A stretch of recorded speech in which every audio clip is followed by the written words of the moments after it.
Y'all know what it is. It's the Find the Boxer game. Purchase a box for a chance at winning $500. One of 54 boxes has a missing boxer inside. Purchase your box or boxes by Cash Apping $ usual 50/50.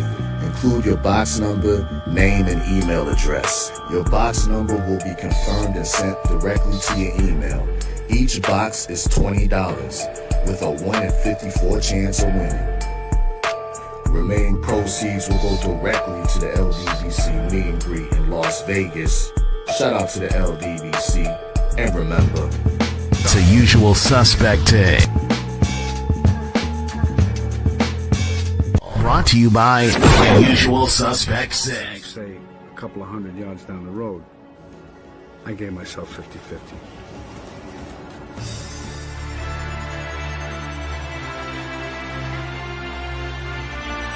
UsualSuspect6.com. I'm tired of this, man. I'm sick of worrying about blick cars. I'm sick of worrying about the government. I can't eat. It's a usual suspect thing. Here we go. Money talk. Here comes the money. When we first hooked up, he wrote on a slip of paper, I need money. I said, shit, me too. And we started making it together after that.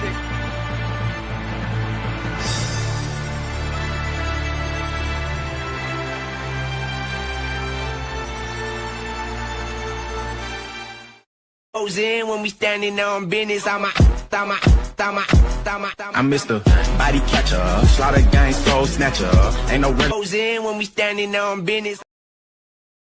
I might swing to the left, might swing to the right, might pop my trunk in the great state of Texas. I might swing to the To live is to risk it all. Otherwise, you're just an inert chunk of randomly assembled molecules drifting wherever the universe blows you. Come on, everyone. Keep healthy, keep healthy. Come on, everyone.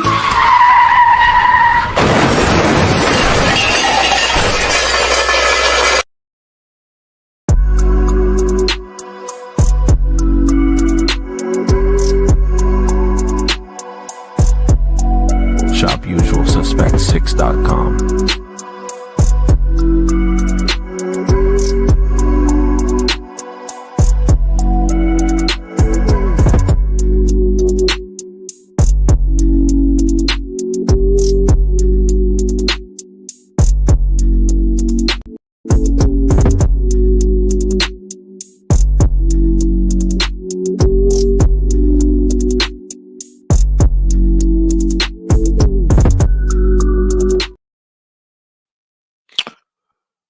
Hey, what it do, man?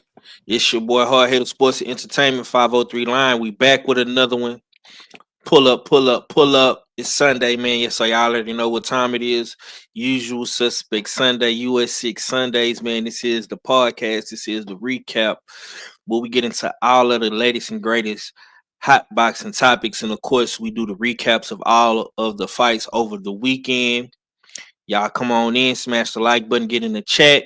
If you're watching it live, smash the like button, get in the chat, please. Or if you choose not to watch it, just at least smash the like button on your way out. If you listening to the playback, get in the comment section, man. Put some fire emojis in the comments. Let me know you was here. And of course, man, smash the like button. If you're on Smoke City Mobcast, same exact deal. Smash the like button, get in the chat. Let us know you was here. If you missed the show, shorts will be uploaded throughout the week. Smash the like button on all of the content, man. I really genuinely appreciate it. We got D-Man Jr. was the first one in the building. Salute to you, my boy. Whole nigga. I don't want to get nigga no money. Dirt Gang Boss, my brother in the building, always coming through showing love. We got Queen 71, the shooter, is in the building. Appreciate you for coming through, Queen. I always genuinely appreciate the shooter. That's the boss man right there. Salute to the boss man. Shaquilla Fields is in the building. Salute, salute. Okay, man, I got my co-host in the building, man. He here early. You know what I'm saying? For correspondent Jay Steels, the R fellow, as I like to call him, the mad scientist. What's cracking with it, brother?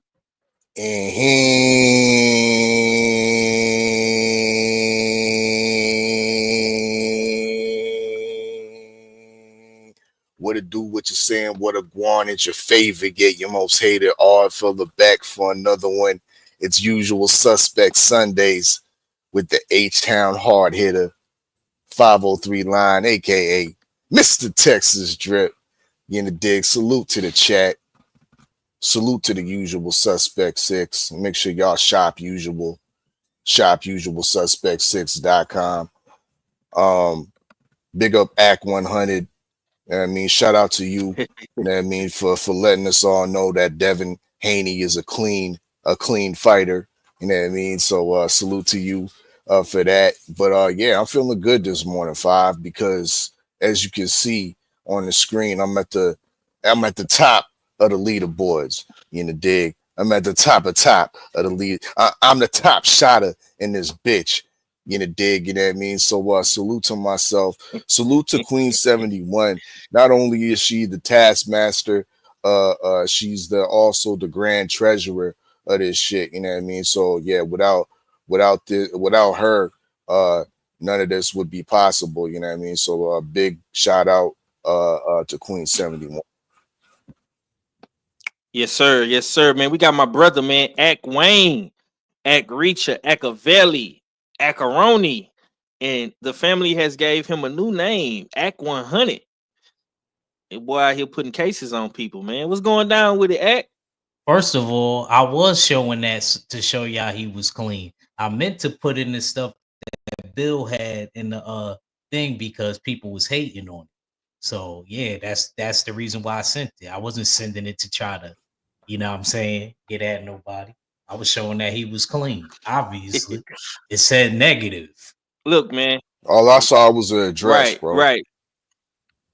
Right, bro. Listen, the next time you send something, bro, and I appreciate you for sending me stuff, man. But put a message with the attachment so I can know what's going on, man. Because all I seen was PEDs on that motherfucker. I didn't see the negative part. I had to but it double still back. I said, said, "Oh, yeah, it still said yeah." negative at the test. That's why I was showing, you know. But anyway, salute everybody, man, and the stuff like, and it's how Steals is fun, and you know what I mean.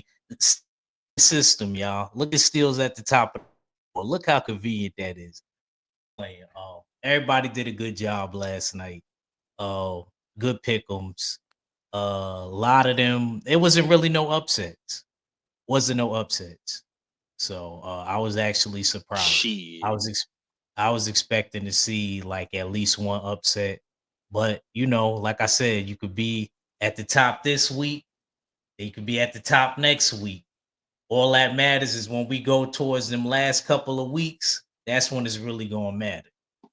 Mm-hmm. You know I'm saying when we get to that third month or however many months we doing it. But this is kind of fun. This is fun. So salute to Steels for coming up with this on the series. This is kind of fun. Yes, sir. Yes, sir. Yes, sir, man. Salute to the homie Kano Loco, TD Sports in the building. Man, Usual Suspect Sundays. Y'all smash the like button.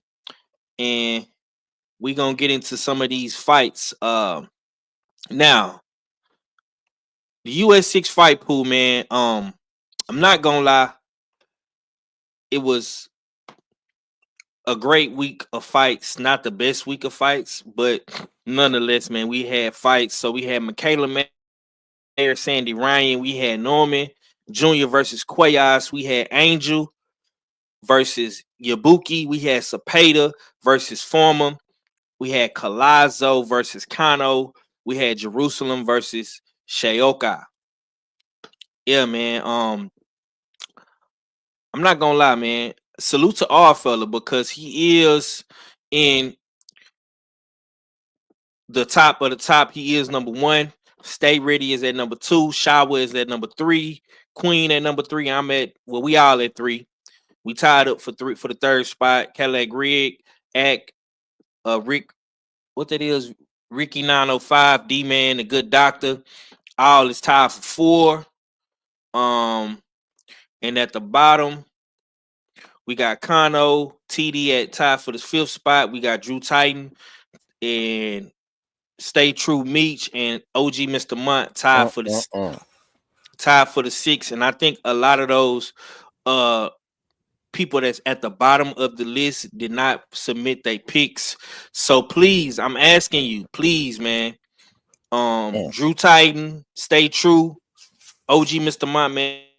And don't be at the bottom of the leaderboard because of you didn't submit your picks, man.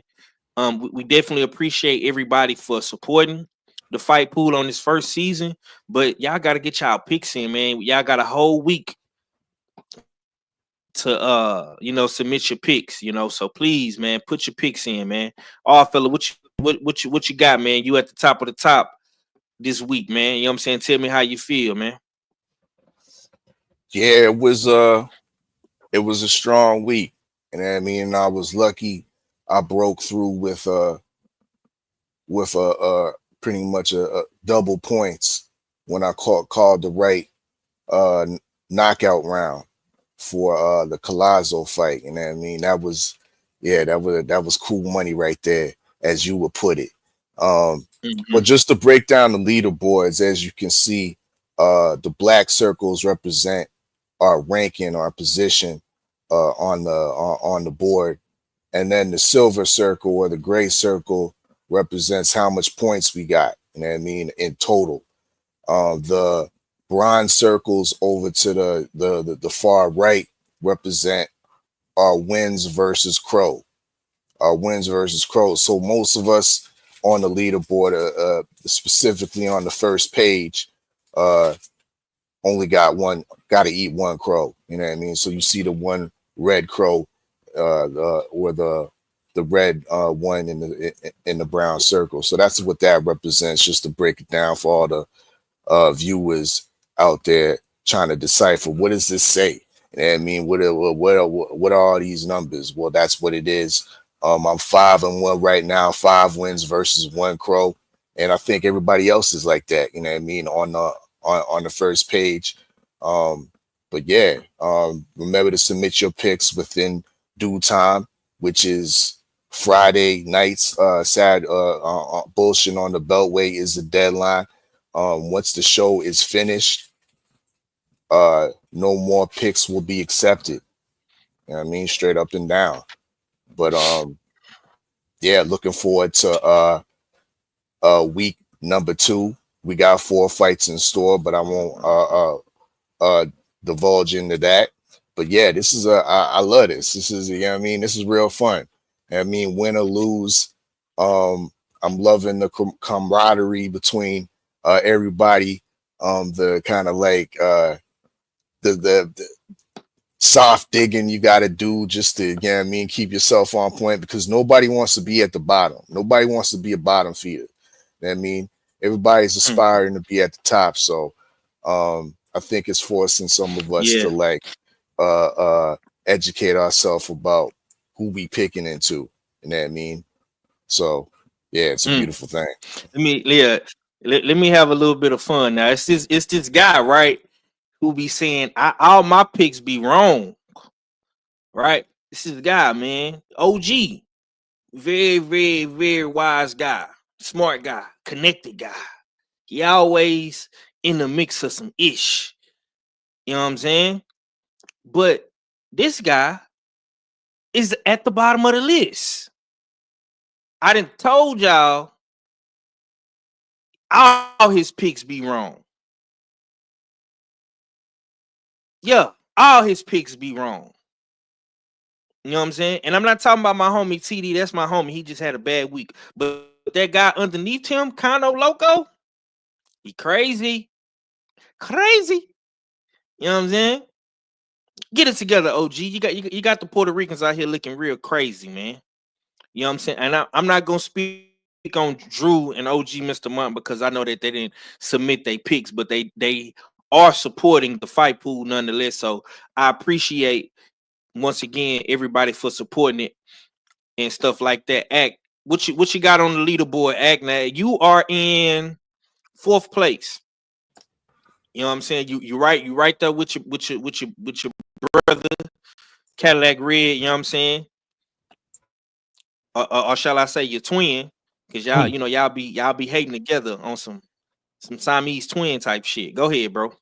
Nah, man. I mean, like I said, it could look like that this week and then look completely different next week. So I'm not sweating. It's too early to even be sweating it. When I'm gonna start caring is like I said, when we get to that last month, that whole 4 weeks, that's when I'm gonna really care.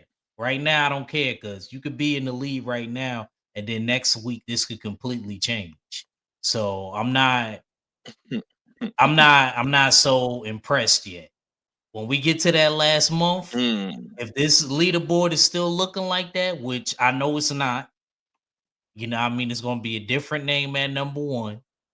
Then I'll start giving out flowers and stuff like that. Even when that first month of the last week of picks, the last 4 weeks that we got of the picks, then I'm gonna be like, all right, now I gotta up my game and things like that. And I don't know what fights is gonna be falling within that third month.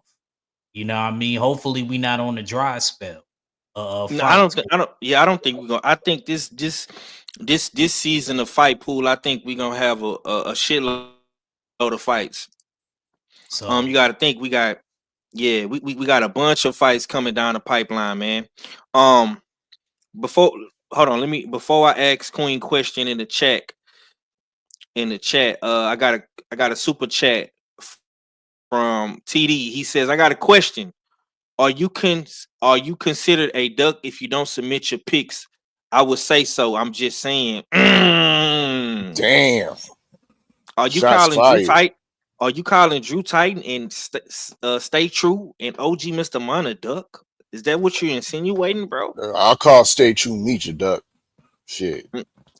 Yeah, I'm listen, man. I'm gonna give the OGs a pass on his week one because I know Drew Titan. He got multiple channels he's running. He got a job that requires his full undivided attention, and of course he has a family.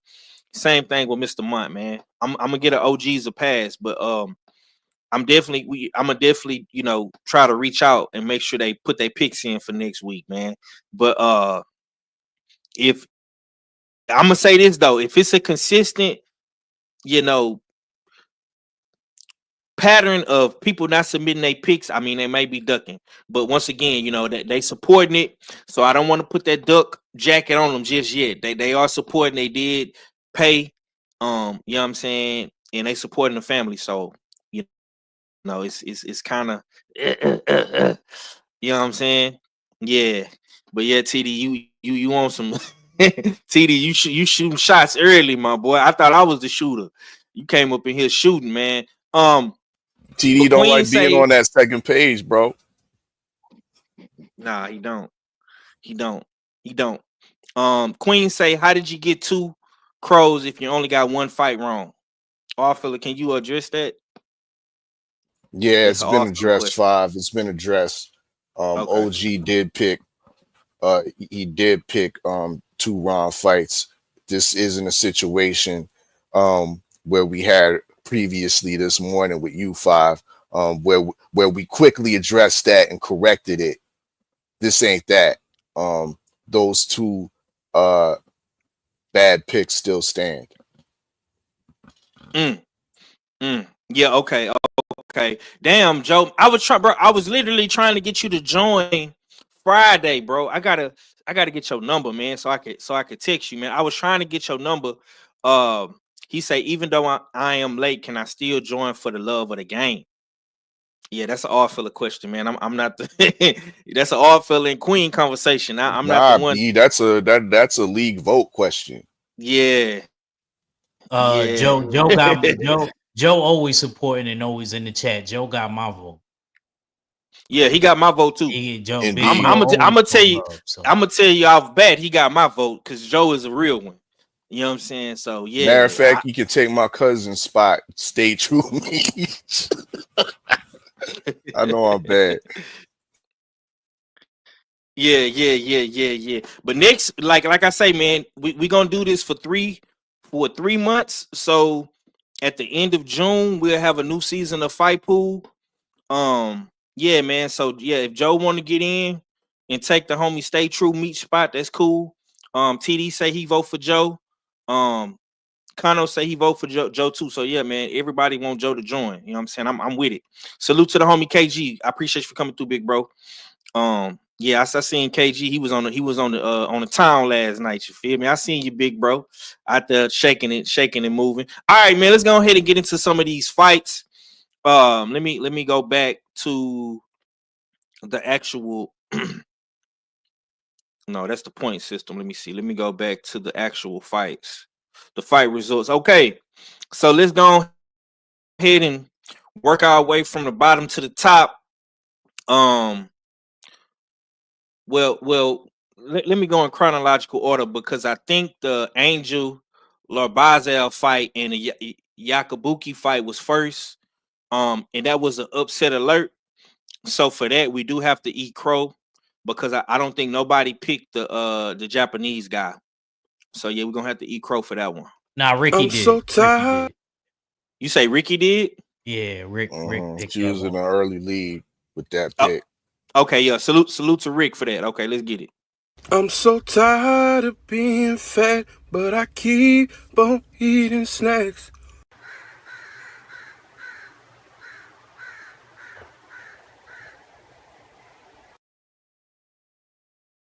All right. This was a fight that was not televised in America. So I think it was like on ESPN Deportes or something like that, if I'm not mistaken, man. But based off the footage that I saw, Yabuki he kicked Angel's ass. Like it was a bloodbath type fight, real action packed type fight. This was an upset alert at its finest. Um and yeah, man, salute to Yabuki for that. And these are the type of fights right here where you really gonna have to do some real research, some real digging. You're gonna have to get on YouTube and actually look up these guys, go to their box Ricks and box live and check them out because this shit is international. We just not covering American fighters, like we going worldwide. So this is gonna expand your boxing knowledge and really force you to study. So I hear what Ack Rich is saying. He not really worried about the first couple of weeks, man. But I'm gonna advise people to take this shit serious week by week, man. You better be on your dean. You better be on your research, man. I'm gonna come to you first, Ack. How did you feel when you saw, or if you did see it, Yabuki upset Angel? You know what I'm saying? This was a championship fight too. If you did check it out. Nah, I didn't get to check it out, but I'm gonna keep it a stack. I was kind of mad that was my fault because I didn't actually look with the rest of the fights. I kind of did my research and my homework, even if it was a Mm-hmm. replay and a highlight.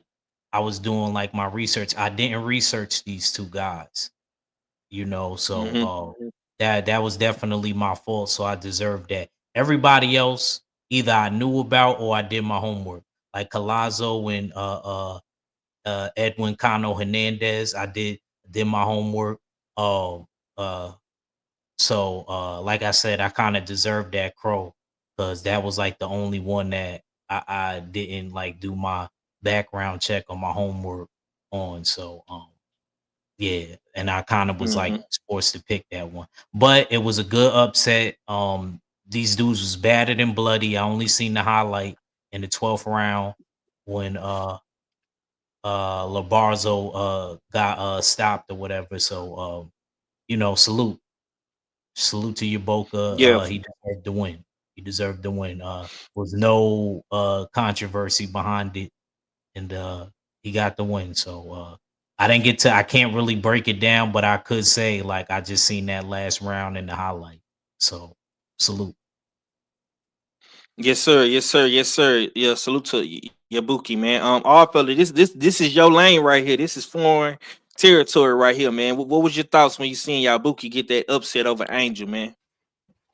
Shocking and Mm-hmm. annoying because it robbed me of being 6-0 in the Right. US 6 fight pool. But yeah, Lardazabal, in my opinion, he kind of shit the bed. He Facts. was the defending champion, and yes, he was. You got to read into certain things where, yeah, it's a guy that's traveling across the world to fight in Japan, and Ibuki might have some, of course, some home cooking advantages and whatnot. But I thought the boxing ability of Angel would overweigh that, as well as the fact that Ibuki was moving up in weight. None of that really came into play at all. I didn't see the whole fight. Shout out to you for putting the highlights in the chat, and we saw the ending stanza where both of them look bloodied. Um, Anywhere else in the world, you could argue that the fight would have already been stopped already.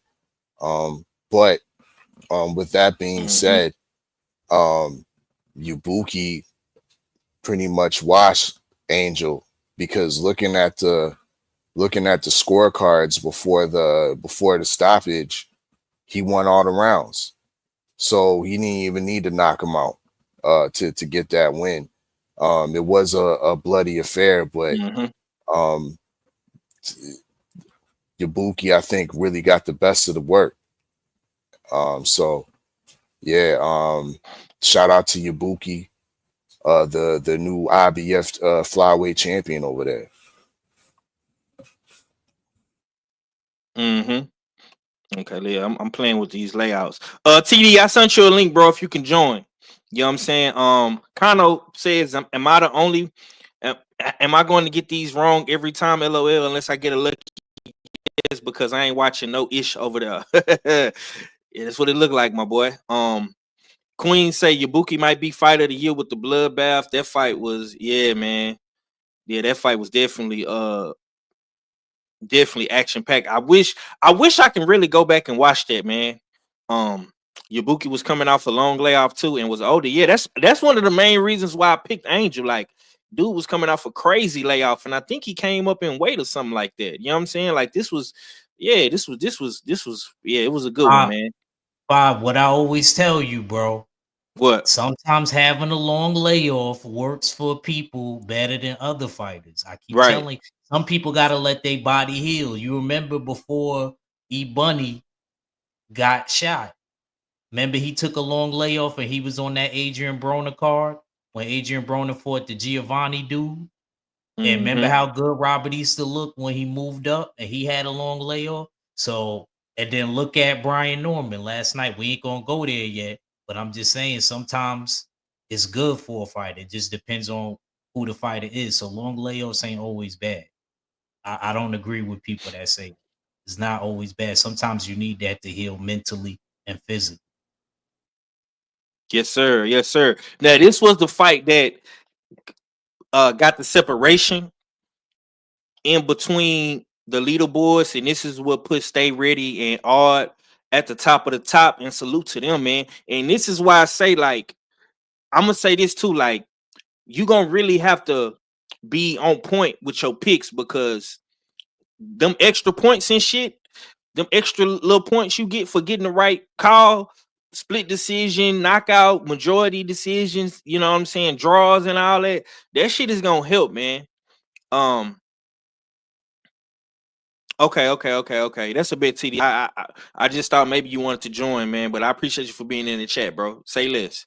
But Oscar Collazo, man, versus Edward Cano, man. This was the one where Odd Fella and Stay Ready got the fifth round knockout pick, and you know they skated up to the top of the top. But I'm gonna say this though, man, this was a damn good fight, man. I love Oscar Collazo.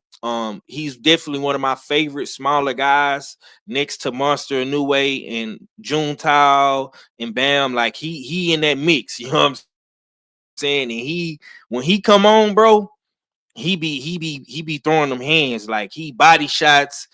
up top. You know what I'm saying? He putting it all on the line, and I'm gonna keep it real, man. A lot of these dudes that be in the ring with him, they cannot withstand that pressure, that smoke. Salute to you, Tate. I appreciate you for coming through. Salute to Felix, the artiste, man. All fella, what you got on this one right here? This was the one that got you over the top, man, with Collazo. Yeah, a beautiful performance from Collazo. Showed us a little bit of everything. Movement, punches up top, beautiful punches to the body, combination punching, counter punching. This guy's a pound for pound talent. As soon as he continues to unify and move up and weight, it'll be easy to solidify him in the top six, I would say. But he's on that way, and with especially being in the booger weights, right, and then knocking out these guys the way he's doing it, you got to put credence on that. So shout out to him for sticking to the game plan and knocking this guy out exactly when I predicted it in round 5. Now, facts, man, facts. Everybody was hoping this dude would survive a little bit longer, but man, Collazo was just, man, this dude was just, he was destroying that dude, man. This is, I'm gonna say this, man. If you gotta fight this dude, man, you better be in tip top shape. You better be in tip top shape for real, because this little dude, he might be little, but that he pack a heavy punch, man, to be that small. I'm not gonna hold you, man. If he hit you, you know what I'm saying, one of them right hooks to that body, you're done for. Ek, what you got on this fight right here, Collazo Kano, man? How you felt about watching this one? See, I was confident with this pick. Out of all them picks, I was sure. I just thought that Edwin Cano Hernandez, he was a tough fighter, and his last fight, he got a great stoppage. But I thought maybe, he would be able to last a little longer because I think I picked the ninth round. Thought he would be Yeah, me able. too. I picked the ninth round. Yeah, I thought he would be able to last longer because he looked tough. I watched a couple of his fights. See, I did my homework.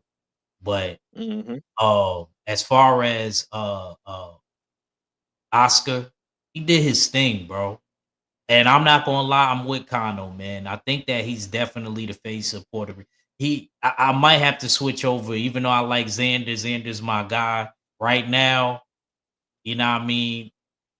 Collazo, he got it right now, bro. He got it.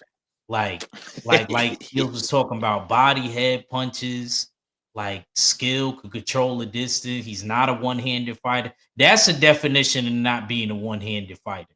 If you ever want to pull up some footage and show your sons and daughters how to fight a little bit, and you be like, this is what we don't call a one-handed fighter.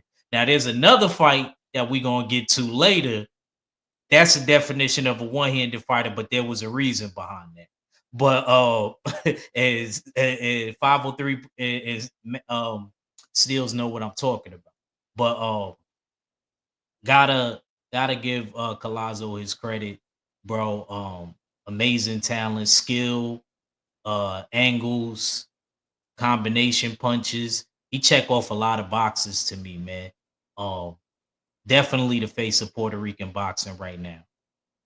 Nah, facts. I'm gonna say this too, man. Collazo gonna be a problem. I definitely want to see Collazo, unifying that division, picking up the rest of those belts. You know what I'm saying? He's a little guy, so he does not get a lot of recognition, but he gonna get recognition from the six, man. He gonna get recognition from US6 and all of the people that support us. You know what I'm saying? I know people always is worried about, the popular weight divisions, 135s, 154s, heavyweights, middleweights and stuff like that. But yeah, man, salute to Collazo, man. You gonna definitely for sure have a fan in me, and I'm gonna be looking to see when you fight again. Hopefully, Golden Boy put you in the ring probably within the next 4 to 3 months. You know what I'm saying?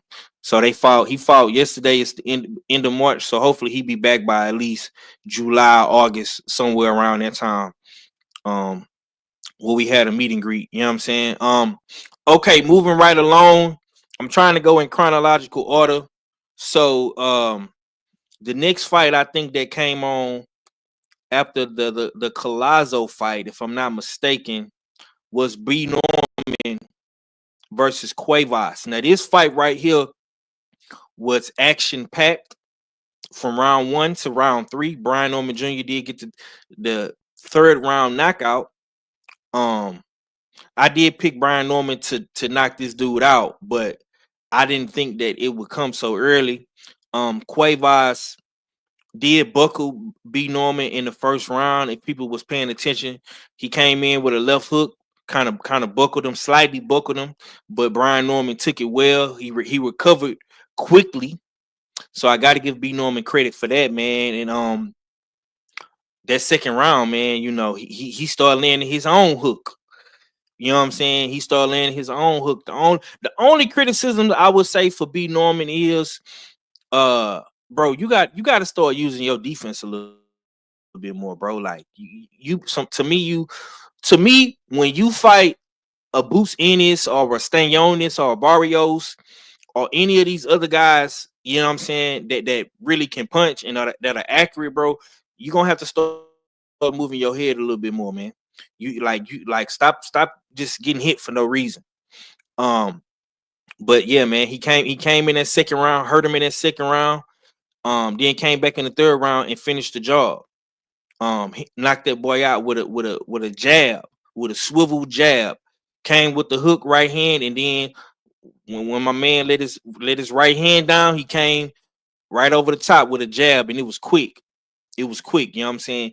And Brian Norman is definitely, to me, one of the best punchers. One of the best punchers in boxing, one of the best finishers in boxing. I'm gonna be real, man. Um, Whoever is fighting Brian Norman Jr., man, you better pack a lunch, a snack, some electrolytes, yeah, some fruit. You better pack all that because you're gonna need all that when this dude get in your face and start throwing punches at you, because he is dangerous. He giving me old Charlo vibes. Like, you don't see too many people getting knocked out with a jab. Only person who I seen knock somebody out with a jab is my Charlo. You know what I'm saying? So that boy got a punch for real, for real. Act, what you got on B Norman and Cuevas, man? How did you feel about that early stoppage from my man's? Yeah, I seen him get buckled in the beginning of the round. Made me call Connell like, yo, Cuevas is serious, but gotta keep it a stack though. Love how Brian Norman recovered quickly. He was out 10, 11 months because he had hand surgery, and he Mhm. promised and he said that, his hand was better and he's able to use two hands now. And he knocked Cuevas out with a power jab, made Cuevas not even want to continue. Cuevas didn't even know where he was at after that power jab. Facts. You know what I'm Facts. saying? He didn't know if the sky was blue after he got hit with that. But gotta keep it real. What made me like Brian Norman is more after the fight. They asked him what games he plays and stuff like that. And Brian Norman's a PlayStation man. And I say, you know what? I'm rocking with B Norman now. Now, do I think he could beat the other champions? He could definitely beat Barrios. And he actually called Barrios out on that too. Told him he's just hiding Mhm. with the belt and he ain't outside.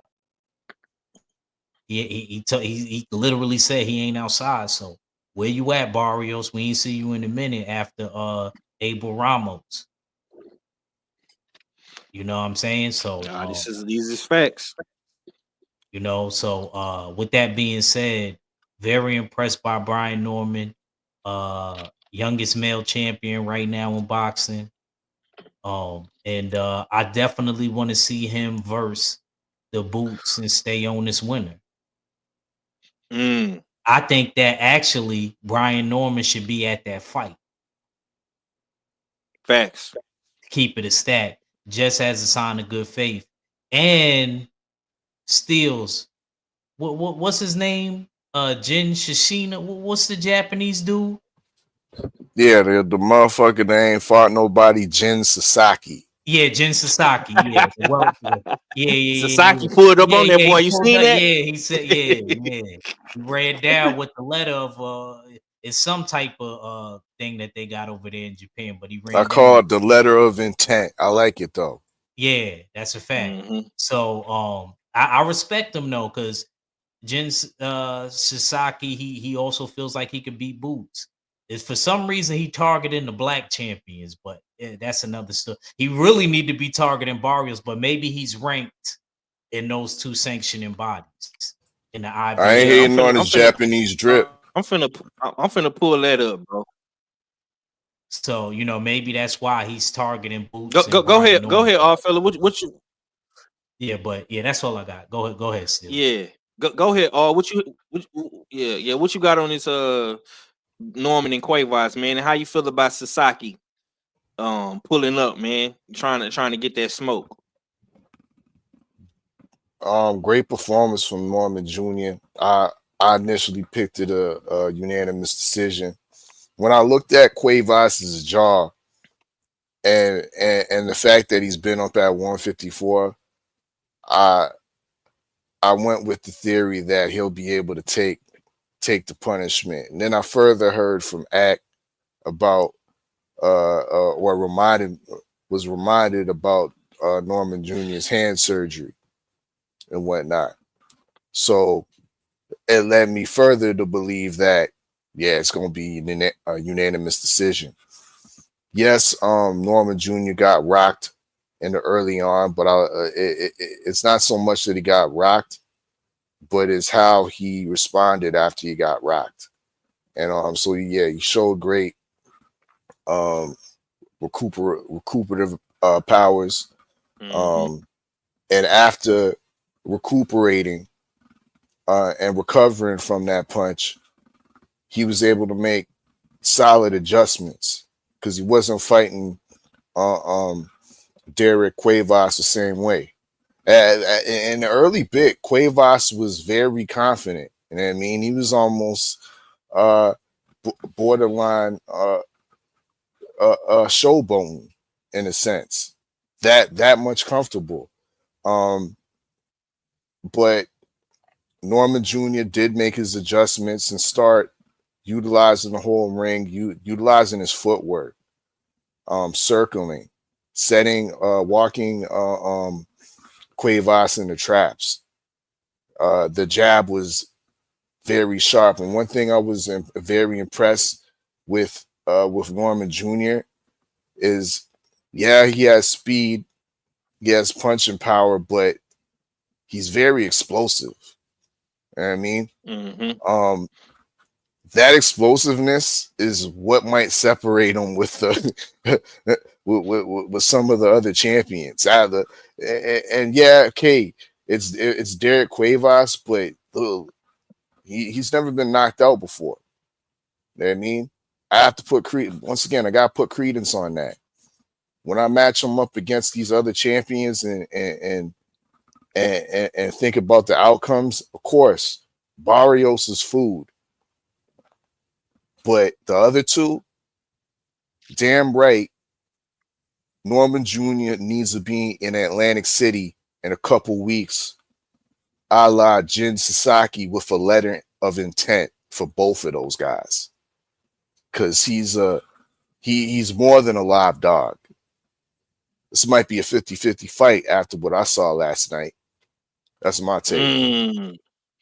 Yes, sir. So Sasaki is number 2 in the WBO. Rocha is number 1. So maybe Rocha and Sasaki might have to bang that out. We're gonna see how that play out. We're gonna be paying close attention to Sasaki. Since he's made his expedition to the USA and he's on a hunt to try to get one of these champions in the ring. Queen say the Boots fight will pay him more than Sanaki. They will be unifying 3 belts. Yeah. Yeah, we're gonna see how all that play out. We're gonna see how all that play out. We definitely got Boots in this in a couple of more weeks. So we're gonna see how they play out. Okay, so we're gonna get to the main event. Michaela Mayer versus Sandy Ryan. Michaela Mayer won by unanimous decision. This was a whitewash, in my opinion. I think she definitely separated herself even more in this fight. I hear a lot of people, you know, saying they want to see her fight Clarissa Shields. They want to see her fight Baumgardner. Um, you know, it's a lot of big opportunities coming down the pipeline for Mayer. We don't really truly know what her intent is just yet, but we shall see what happened. Arthur, what you got on Michaela Mayer versus Sandy Ryan, man? I don't know what it was. Maybe it was just a long evening, but I wasn't too much entertained with this fight. Although it went the way that I predicted it would go. With a little bit, actually, with more separation. Um, Ryan's best rounds, I think, came at the end as she was trying to pull something out of the hat, but it was, of course, too little, too late. So good victory from there. But with that performance, even though she handled Sandy Ryan with relative ease, it did not persuade me to think that she's going to be the boss of this division, especially when you have another boss-like character in the division by the name of Lauren Price. That's the fight I want to see next that's set up, and it's going to be a steep hill to climb. Facing the boxing ability, everything that Michaela does, I think Lauren Price does better.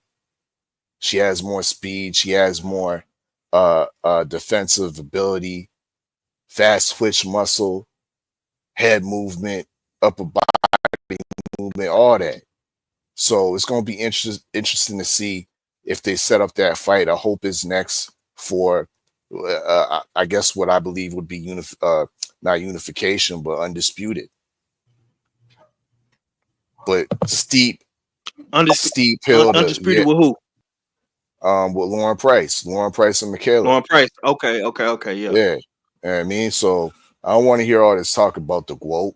The GWOAT's up at heavyweight. Now she was supposed to come back down to 147 or 154 at a catchweight. Like, nah, there's unfinished business, there's unfinished work that needs to get settled right around your own neighborhood. To see that Lauren Price Michaela Mayer fight. Stop bullshit. Yes, sir. Salute to the chat. I see my boy Kondo then pulled up, growing with soul. My boy Soul Power Kennels in the building. Salute to my ATL Georgia family, my Florida family. You know what I'm saying? My Southern brothers. Salute to y'all for coming through, man. The good doctor then pulled up on us, man. KG, what it do, big bro?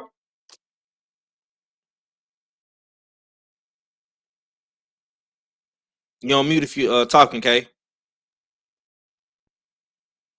Okay, he must be trying to get his oh, there you go. Trying to get my life together. Can you hear me? Yeah, man. Yeah. It sounds like you had a long night, man. I can hear you. You low as shit though. I'm low. Yeah, nah, you good. You good. Go ahead. What's going on, chat? What's going on, fellas, man?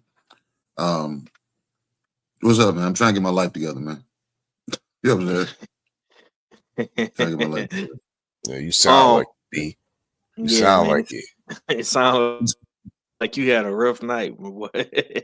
Sound like you had a rough night. It won't rough. You know what I'm saying? I know my hard times were eased though.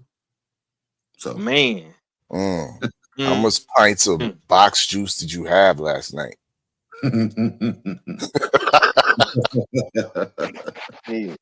These guys.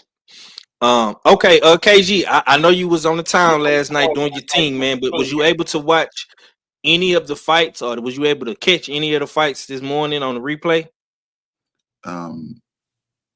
This is morning for me right now. Oh shit. Yeah, yeah. The only fight I actually saw, and it's crazy. I was out at one of the pit stops at one of the bars I was at. They had the Michaela Mayer and Sandy Ryan fight playing on the big screens. And Mhm. from that vantage point, them two white bitches look like they was beating the shit out of each other. Excuse me. They look like they was beating the shit out of each other. Like I'm watching Michaela Mayer showcase another gear. You know what I'm saying? Yeah. Like the way, you know what I'm saying? Because I'm like, I had a gut feeling. I said Sandy Ryan might come in here and go for it. But Michaela seemed like she came in this bitch with a chip on her shoulder. Like you see her biting down and really them like loading up, but Sandy was catching her in betweens. Like them white bitches could take some punches, man. You know what it remind me of? It was Facts. back in like maybe like 3-4 years ago, or maybe longer than that. There was a video going around with two little white girls in the yard fighting, and the one girl smacked the girl in the face with the shovel. But before it got to the shovel part, the one girl was just beating the girl in the face, and this bitch was taking every punch. I looked to a white bitch that I knew, and I said, "White bitches got some hard ass faces." And last night, that's what it looked like. They got some hard faces, man, because they was what that cut that Michaela suffered, was that from a headbutt? Yeah. Yeah. So from when I looked when and looked back, I was like, damn, but they was duking it out, man. Duking it out. I had Michaela Mayer winning by split decision because I thought it was gonna still be a hot and heavy fight. But looking at from what I saw, Michaela, you know what I'm saying, pretty much like y'all said, whitewashed her. So, but but Yeah. like I said, that was a solid fight based off of what I saw. Okay. Um. Kondo say KG sound like he was on the card. Yeah, man. He got some. If he wasn't on the card, he definitely got some rounds in for sure. Yeah, he was You on know the what I'm saying? Now, I overcard. don't. It Yeah, was man. it was a swing bout. Swing bout. For shit show. salute to the homie growing with soul in the super chat. He say dropping something in a collection plate kinfolk. Man, appreciate you, big bro. Appreciate you for coming through showing love, man. You always been solid, my boy. I appreciate you for shit show. All right, man. Let's go ahead and get to the last fight of us last night, man. Zepeda and Tevin Farmer. We got one more fight after that, the Jerusalem fight, but that fight was this morning, so I'm trying to go in chronological order, so we won't be confused. But Zepeda got a majority decision against Tevin Farmer. Man, this was a very, very intense, rough and rugged, back and forth type fight. Man, honestly, I thought Zepeda was gonna knock dude out. I know a lot of times these cards run simultaneously with one another. So the zone card was on for a little bit. Then if we switch back to top ranking ESPN, but it kind of seemed like they was kind of waiting on each other. Like, so it took a long time for Zepeda and Former to start because Mayer and Ryan was, about to get ready and be over with. You know what I'm saying? So as soon as the Ryan Mayer fight was over, like they kind of was starting with the Zepeda and Tevin Former fight, and I was telling people, I was telling everybody backstage, I'm like, man, Zepeda might stop this dude, man. When I say Zepeda, when I say Zepeda came out strong in those first maybe 4 rounds, bro, he came out strong. I'm talking about like a machine. He like his pressure was so damn intense. Like, I want to say Tevin Farmer broke his hand and kind of tweaked his elbow. And he couldn't move his left hand. So when Ack was alluding to the one-handed fighter, that's what he's talking about with Tevin Farmer, man. But I think that the pressure was so intense from Zepeda, man, that it was hard for Tevin Farmer to deal with. But in the later rounds, man, like the 7th through 12th round, man, Tevin Farmer started warming up. He started heating up. He was able to fight through the injury. And I'm gonna just say this, man. Tevin Former is probably the wrong dude to fight against if you're trying to, you know, get a good win or dominate, because he makes it hard for everybody. Losing it all, like he even when he lose, bro, he still make it hard for you to win.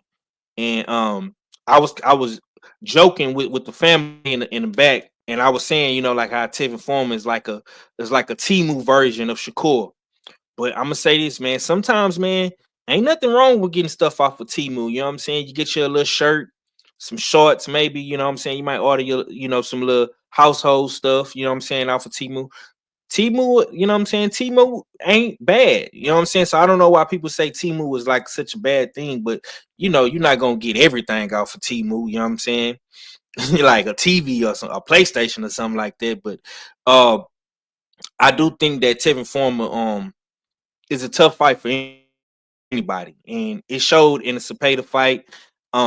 Me myself personally, I do not want to see this fight again. I'm ready for Tevin Former to move on with his career, and I'm ready for Zepeda to move on with his career and start activating your mandatories, bro. You number one in the WBA, you're number one in the WBC, man.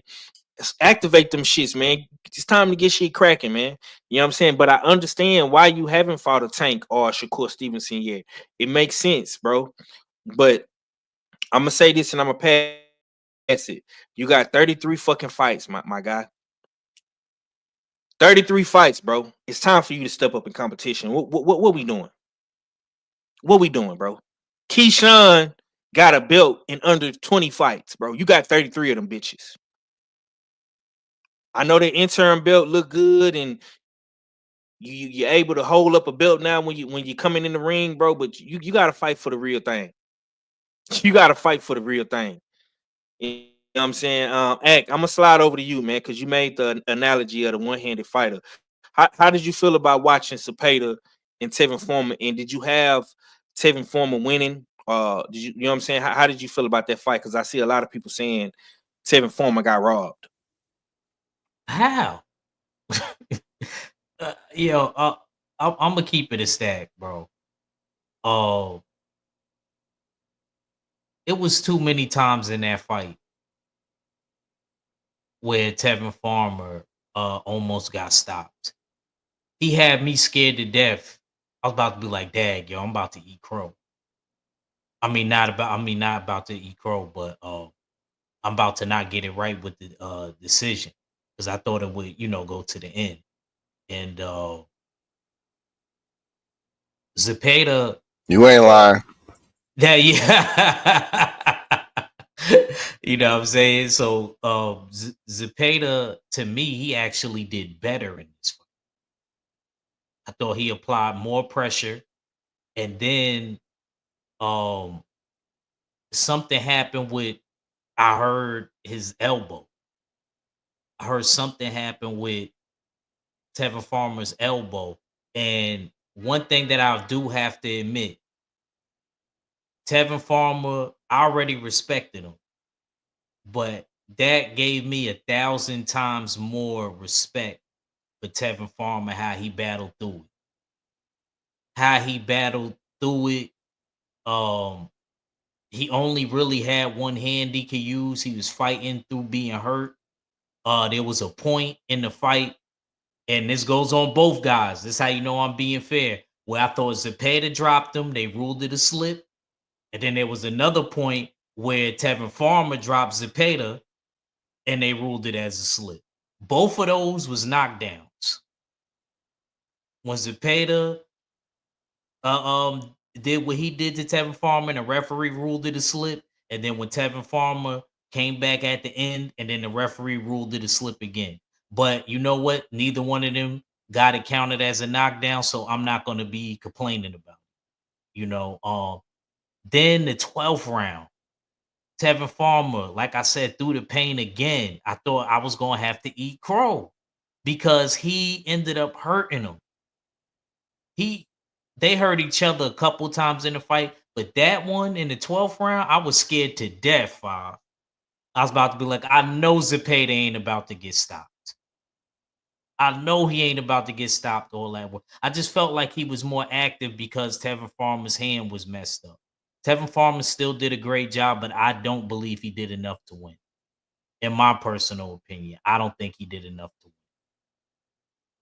win. Okay. But one more Go thing, ahead. Five. One more.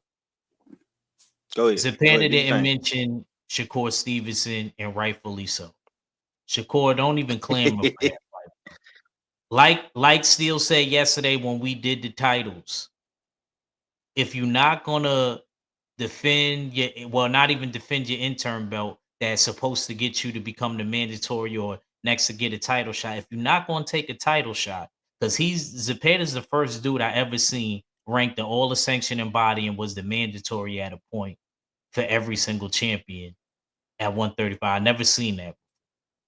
And he didn't take no title shot with nobody. After what I seen last night, even though he won, he struggled against somebody with one hand. He don't need to be fighting no Tank. He don't need to be fighting no Keyshawn. He don't need to even be fighting Lomachenko.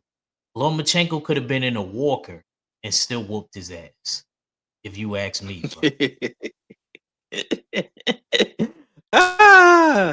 Yeah, that's bars right there. That's definitely gonna get clipped for sure. KG, you was trying to respond to something, bro. Go ahead. I was gonna say all I heard was the niggas not concerned about a fighter safety. That nigga cared about his usual suspect 6 fight pool ticket. That's what he cared about. He said I was scared, and the way he was saying he was scared, I was like, that nigga was really concerned about somebody getting hurt. Act didn't give a fuck about nobody being hurt. That nigga was worried about his points.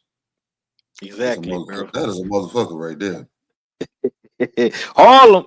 Hey, but Yeah. look though, KG, what you want to see next from Zepeda? I know you didn't get a chance to see that one, so I ask you, what you want to see next from Zepeda based off what you hearing on the panel. What Act was saying, we need to see you active, bro. Like far as top contending fighters. You know what I'm saying? And you ain't got enough cachet to be the Mexican version of Tank.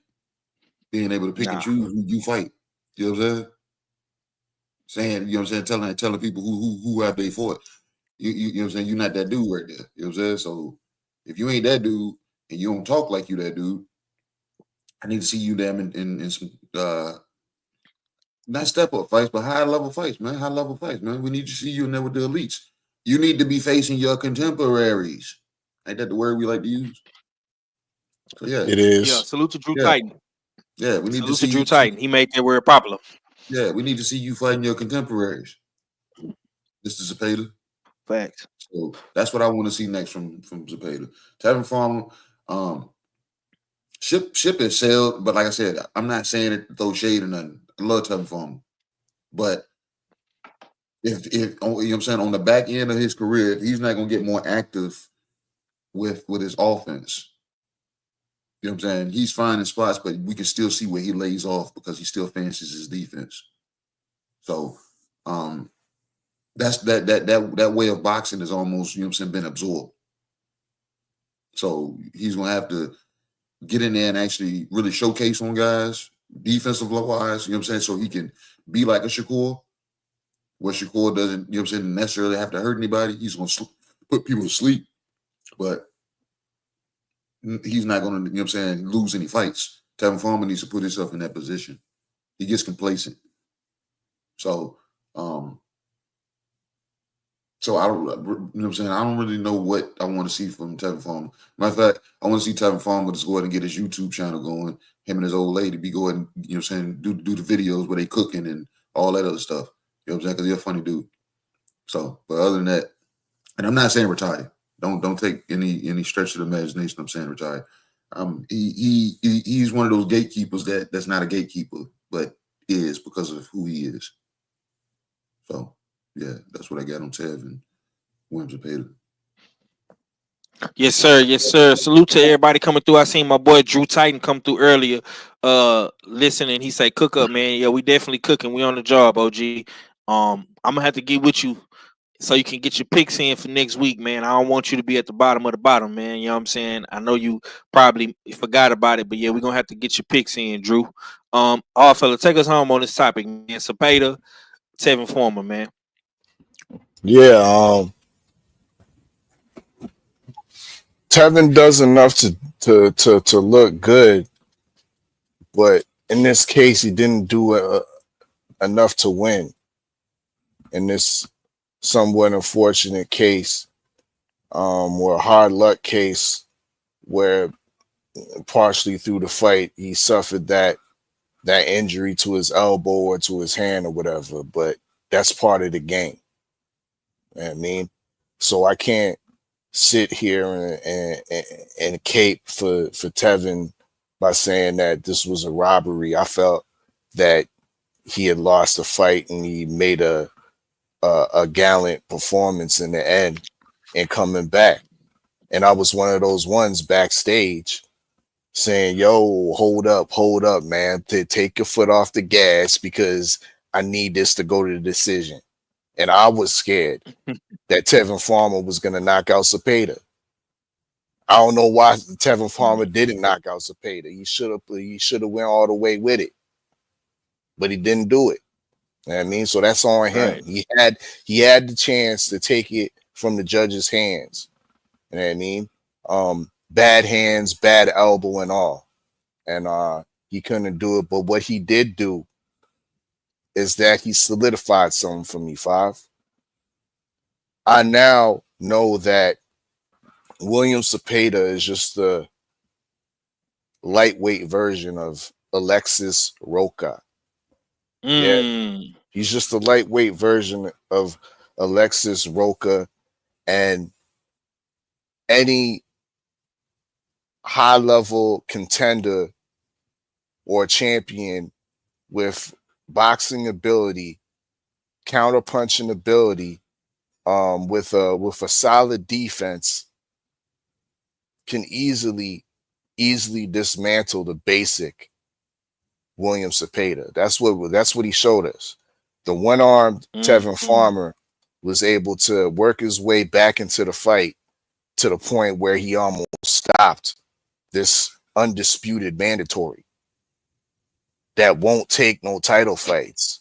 The first thing we need to do is holler at the WBC and say, what we doing over here? You know what I mean? Because this guy don't want no title shots. Why is he holding your interim title? You know what I mean? Why? If you want extra money, go elsewhere. If you want, you know what I mean, charge somebody else the fees, but vacate, have him, strip him of the interim shit if he's just gonna sit there. But yeah, that's what Tevin did for me. He widely exposed the fact that Zepeda's basic, and he's food for the champions. He's food for any top contender that has boxing ability. That's my take. Yes, sir. Yes, sir. Okay, man. Real quick, real slick, man. Jerusalem versus Sheoga. Two. This was a fight that once again we was not able to see. This fight took place early this morning at the Sky Expo Tokyo name. This was in Japan. The scorecards were announced. Melvin Jerusalem as the winner. He won 118 to 110, 116, 112, and 119, 109. This was pretty much a whitewash, unanimous decision win for Jerusalem, man. This was once again, this was a for the World WBC minimum weight championship. I want to say, is Oscar Collazo a minimum weight champion? He is. He is Five. Yeah. I want to say he got the WBO. Yeah, man. This is Jerusalem is a guy I want to see Collazo fight. You know what I'm saying? This is something I want to see, but I don't really have too much on it. Because I once again, it's no footage. All Phil, if you want to cook on it, if anybody else want to cook on it, go ahead, man. So we can get to the next topics and do The winner, find a boxer. Nah, I didn't get to see the fight neither, but I kind of figured that Jerusalem was a better boxer than the limited Shigoka, and it proved to be he expanded what he, because this was a rematch. The rematch, the first Right. fight was a little bit closer, and this fight was a wider margin. But just a little bit of info on Jerusalem. He actually was stopped in 2023 by Oscar Collazo before, and that was for the WBO. So yeah, Jerusalem's bounced back to go another route. Now he has captured the WBC, and maybe we'll see a rematch in a unification between him and Collazo. Yeah. Yeah. So Oscar Collazo is the Ring Magazine champion. We talked about that yesterday on the Ack and R show. So you got Collazo, you got Pedro, Tehran with the IBF. You got Jerusalem with the WBC. And oh shit, Oscar Collazo got three belts. Okay, he got the WBA and he got the WBO and he got the ring. Okay, yeah, man. So Oscar Collazo is that dude at 105. Salute to you, man. Yeah, we got to see them. We got to see them boys mixing it up down at them little weights, man. At them quote unquote booger weights. Okay. Real quick, before we do find a boxer, I do want to speak on the prospects of last night. I feel like it's only right. You know what I'm saying? We did have a couple prospects doing a thing. We had Emiliano Vargas with a knockout, spectacular knockout. We had Bruce Shushu Carrington with a spectacular knockout. And we had Tiger Johnson making his welterweight debut. He also got a knockout. I want to ask the panel, and I'll start with you first, Ack. Which prospect or slash contender did you like last night? Which one stuck out to you? Was it Shushu, Emiliano, Tiger? You know what I'm saying? Which one of these young boys did you like last night? I thought You're on mute. There everybody you go. stood out. I thought everybody stood out, you know, but the one to me that meant the most was Shushu because Shushu's right there knocking at the door for a title. Right. So the combinations that he put together, the uppercut, the right uppercut and right hook behind it, uh, going downstairs, you know, mixing things up, controlling the distance and the range. I love the distance deception, countering. Put the guy out, you know, real. He looked like a real professional in there, and he seemed frustrated afterwards, because he really won a title shot. He's now the mandatory to the WBC belt with Stephen Fulton. But we heard what Stephen Fulton's about to do. He about to take his talents over to Texas, and you know what I'm talking about. 503. Yes, sir. As far as Emiliano Vargas, he really is the best one out of the brothers. I'm not crazy about him, no, but he is talented. Um, and as far as Tiger Johnson, maybe that move up to 147 was needed. Got extra strength. He looked stronger. I didn't like what Tim Bradley said. He's a bootleg version of Boots. Something like he said something to that nature, I believe. That He was always wild hating. disrespectful. He know to me he don't even fight like Boots. But yeah, You heard man. you heard him hating on. He was hating on Shushu. Yeah, you know, He was but hating you on know what? Shushu too. Somebody got to be the bad guy, bro. It's just like on our Yeah. show. Somebody got to be the bad guy. Some days they say I'm the bad guy. Sometimes they say the good doctor becomes the bad doctor. And 9 times out of 10, our fella, you know, he always has no problem. He been doing that since our inception of creating content together. So, you know, somebody got to be Facts. the bad guy. So, um, just looking forward, man, to seeing the guys progress and grow. And looking forward to see what happens with Shushu next because it looked like it's time for 130. He looked a little drained to me at the weight. Mm. Look like he's looking like I need to grab that title and I need to go up. I don't know why you ain't just push for Rafael Espinoza. That's my guy, but I know he called them out maybe once or twice, but I mean, I guess you're the mandatory to the WBC now. He's still number one in the WBO, and he's ranked high in the WBA. So I don't know. I don't know what way he's going to take, but he needs to do it quick. Yes, sir. Yes, sir. KG. I don't know if you seen the prospects last night, man, but what you want to see next out these prospects, man? Emiliano, Shushu, and of course, man, Tiger Johnson. He just made his debut at 47. That nigga Shushu looked drained after the fight. See what I mean? The good doctor become the bad doctor. That nigga looked drained after the fight. I'm still not sold on Shushu. I don't give a fuck what nobody say. That's Axe guy. He can have. Tiger got him one, man. Tiger got him one. I've been saying this for the longest, man. I said Tiger seemed like somebody didn't like him at Top Rank or something because they was always giving him. He was always in the toughest fights. Like out of everybody, when they kept everybody together, you look at Tiger Johnson's fights. It was Tiger Johnson and who was Duke Reagan. You know what I'm saying? It's like they always threw them in the tougher fights. Box Boy had his fights. Yeah. Keyshawn had his. Them. But regardless with Keyshawn, he made his them look easy regardless what they put in. Abdullah Mason, all those guys. But Duke Reagan, even them Richard Torres. But Duke Reagan and them and Tiger Johnson, for some reason, they had a tough way to go, bro.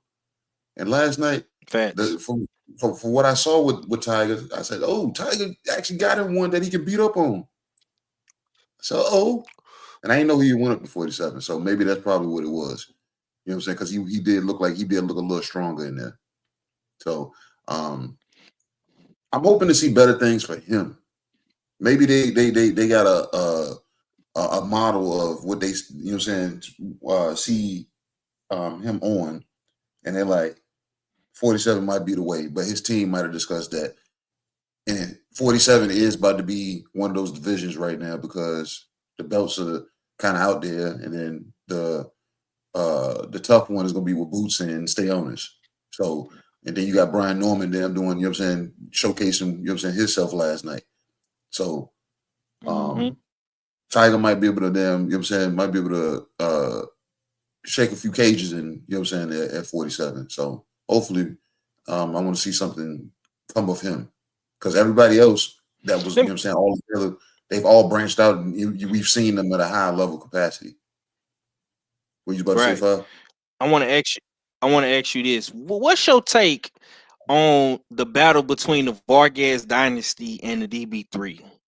I've been intending to ask you that, bro, but I haven't had an opportunity to, and I think, Emiliano been talking a little crazy in regards to Keyshawn. How you feel about the DB3 going up against the Vargas brothers?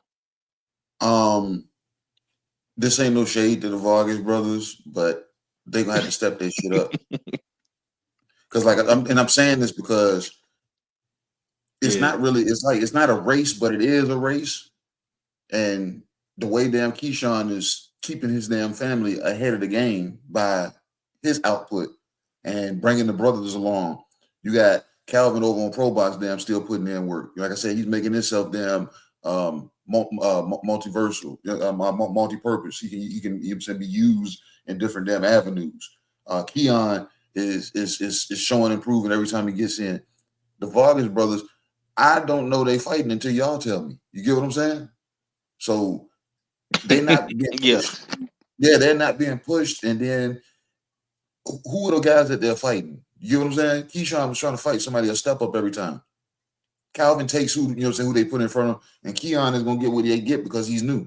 See what I'm saying? But Keyshawn, like I said, he's leading the way because every time he gets in, he's stepping up.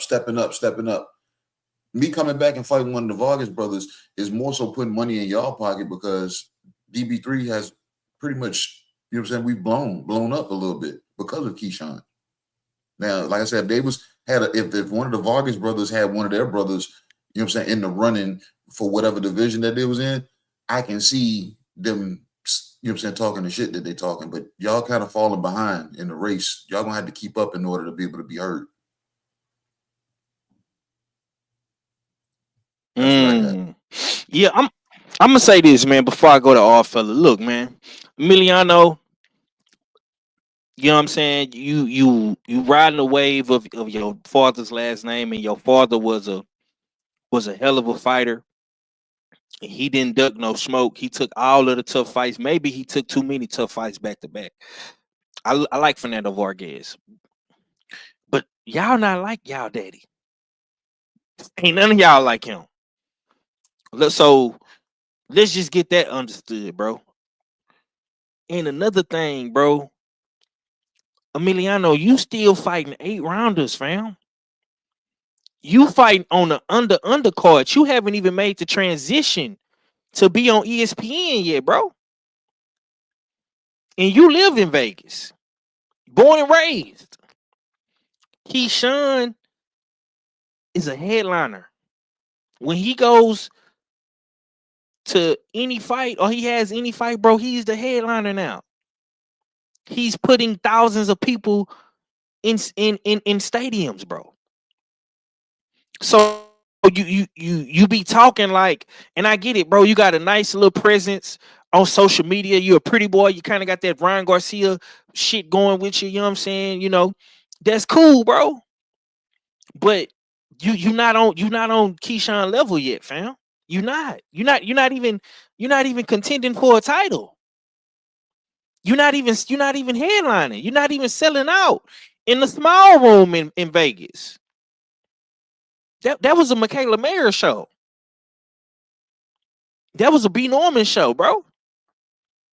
So you steady trying to talk shit about Keyshawn like y'all on the same level, bro, and y'all not, man. And a lot of these fighters, they be trying to equate social media to the real world, bro. Just because you have more followers than somebody don't mean that you necessarily popular than them, fam. Because once again, yes, you may have more social media followers and views and clicks and shit than Keyshawn, bro. But Keyshawn got real people out here buying his tickets. When Keyshawn come back and fight, bro, if they do a fight in Virginia or New York or Vegas, people are gonna pull up. People from Virginia, people from that DMV area are gonna travel to wherever he's at. So you just got to keep that in mind, bro. I like you, Emiliano. I think you are the better brother of your two other brothers after Vargas's dynasty. You know what I'm saying? They are gonna move you very, very slowly. They're gonna wait. This is what Top Rank is gonna do. Top Rank is gonna wait until the coast is clear. When Keyshawn is out the way, when Shakur Stevenson is out the way, you the type of nigga that's gonna fight William Zepeda. That's what Top Rank is gonna do. They're gonna put you in there with a nigga like Zepeda or Mortalia. You know what I'm saying? Or some shit like that. That's what they gonna do, bro. They gonna wait until Keyshawn is at 140, Shakur is at 140. You know what I'm saying? They gonna wait, bro, and then you gonna end up coming up in there and fighting Zepeda. Lomachenko gonna be retired out the way. You know what I'm saying? Tank might be retired, bro. In about 2 more 3 years, that's when they gonna probably let you get a title or some shit like that, bro. You're not in the trenches. You're not in the Shark Tank. You're not in the swamp with these gators and these sharks, man. You know what I'm saying? They taking real good care of you over there at Top Rank, bro. Make your money, do what you gotta do, keep knocking out these lower level guys, and you're gonna be all right, fam. But we know we see the play. We know what's going on. You know what I'm saying? We know what's going on, bro. Ain't nobody stupid. You might can fool, some of them Latinos in your culture, in your community, but over here you can't do that shit with us. Cause we already know what's going on. You fuck around and have 20-something fucking fights, damn near 30 fights, bro, and you still ain't fought for a title like a William Zepeda. That's what's gonna end up happening. Arthur, what you got on these prospects, man? Which one of these prospects did you like last night. Which one stood out to you, bro?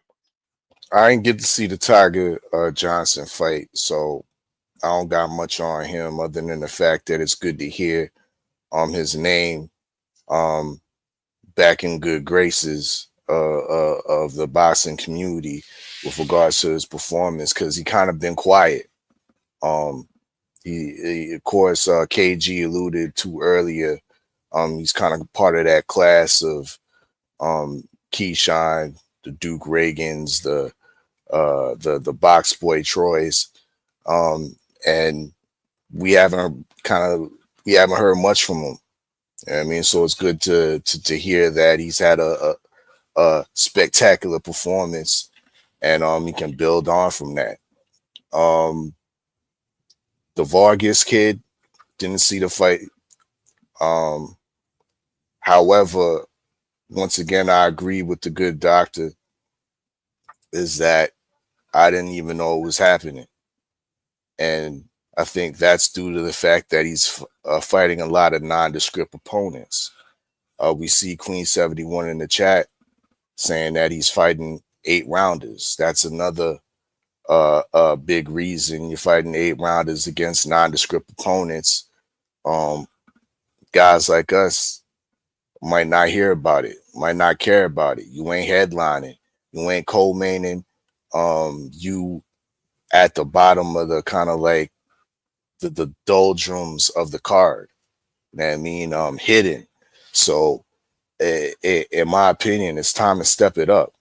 If Vargas thinks he can talk in the same lights of a champion now in Keyshawn Davis, just because you have a similar amount of fights on your on your leisure, we still need to see some better opposition from him. So as far as Shushu goes, that was the most, to me, important, and the most important of the prospects performances, being that he's, I think, ranked number 1 in 2 different sanctioning bodies. It was a statement type performance, in my opinion. He looked very clinical, getting rid of his opponent. Now, remember months back when he was on the Jake Paul Mike Tyson undercard, and he fought this Australian kid, Dana Coolwell. He looked pretty good in that fight, but he wasn't able to get him out of there. And there was questions about his punching power or his ability to get fighters out of there. So with this performance, I think that hushed a little bit of the criticisms on how he was able to get rid of Vivas in that type of fashion.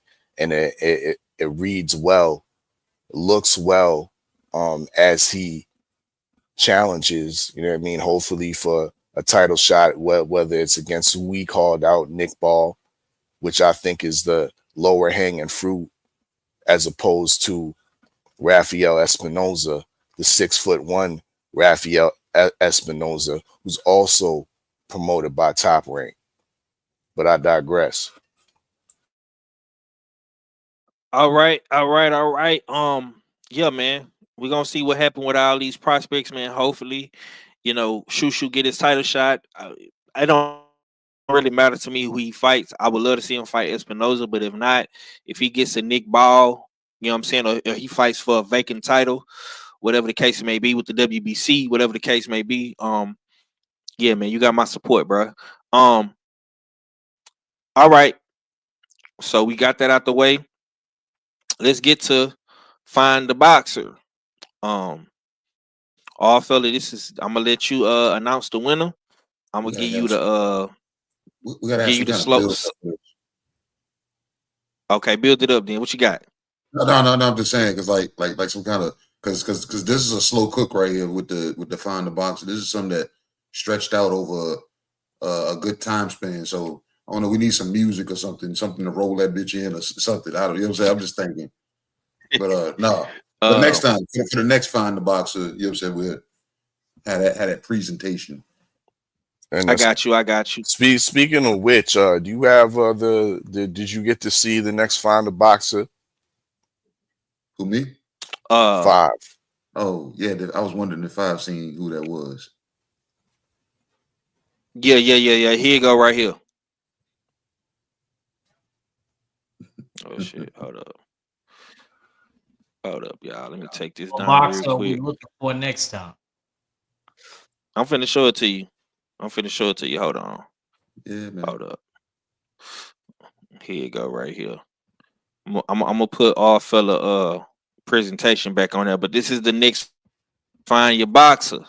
We're going fishing, And we are going fishing. Looking for we going I mean, fishing. yo, we doing a good job of finding these boxes because last time I checked, Charlo said he was back looking for his belts. The lineal, huh? And I'm glad y'all got like an updated picture of Earl. You know what I Yeah, mean? last I'm seen in used to seeing Japan. pictures of people, you know what I mean? Not old. So Yeah, I Act thought that was 100. intelligent. Yeah, the courtesy of Act 100, he gave me this picture. Yeah. Yeah, man. I say this though, just to give some credence to what KG was saying as far as the Find a Boxer. This has been a very, very slow process between the usual suspects and the family. Like a lot of people was kind of slow to this game a little bit. They really didn't quite understand it. They didn't really know what was going on. And we've been promoting it and pushing it and trying to get people to support it. You buy the boxes. We was trying to get all 54 of the boxes sold. We came a little bit short on our on the gold side, but I'm gonna tell y'all this next season with the suspects actually being able to play, yeah, I'm gonna be buying a box probably every week or every other week, and I'm gonna be giving some boxes away. So y'all be sure to tune in and tap in to what's really going on. Once again, salute to everybody that did buy a box or 2 or 3 or 4. You know what I'm saying? Salute to everybody that helped push the the 50-50 draw to find a box to the fight pool. Like I say, man, we got a lot of great things that we're trying to present and have fun with. And of course, man, present prizes and money to people that are participating in said games. And once again, salute to our fellas, salute to Queen 71 for being so creative and consistent with what they're trying to do. Queen, we're gonna definitely need you to make your promo run on said channels on bigger platforms like a 78 or like a Drew or like a BFTB, to help get it out there a little bit more, and we're gonna have to do so ourselves. I think we was doing a good job. We kind of fell off towards the end, but we definitely gonna have to do a full court press, usual suspect style, man. But without further ado, you know what I'm saying, we're gonna get to it, man. All fellas on you, bro. Once again, 54 boxes were to be sold, a guaranteed $500. Unfortunately, all those boxes were not sold. So the jackpot will be, I believe, $160 to the winner. If I'm not mistaken, Queen 71 or US6 Treasurer can correct me in the chat. The next game, Find the Boxer, Errol Spence Jr. will be for a lower price. The boxes are only $10. Once again, $ usual 50-50 in attention to the Find the Boxer game, and we'll send you the table so you can choose your number for your box or your box number. But without further ado, let me commence the spinning of Find the Boxer. Mel Charlo, let's get it.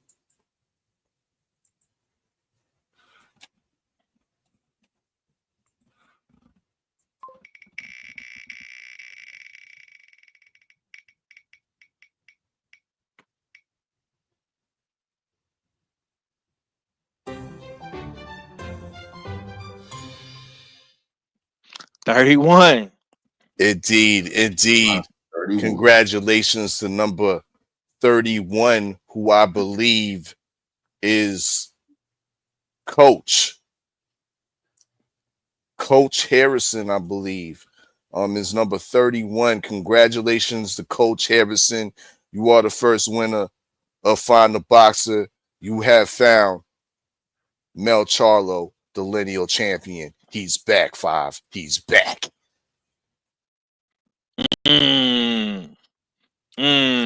Okay, okay. Yeah, man. Salutes and congratulations to my boy, Coach. You know what I'm saying? Look, man, I'm telling y'all right now, man, I'm not packing foul with this next season to Find a Boxer, man. I might fuck around and have $200 worth of boxes, man. I'm not playing foul.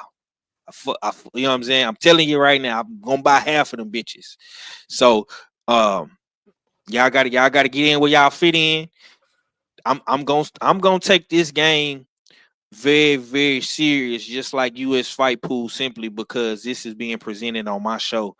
So I'm gonna give all fella behind the scenes. We're gonna do another promo video, and pretty much on all my videos that I've been dropping. I don't know if y'all been paying attention, but I have been putting the promo video, videos at the end of each video. So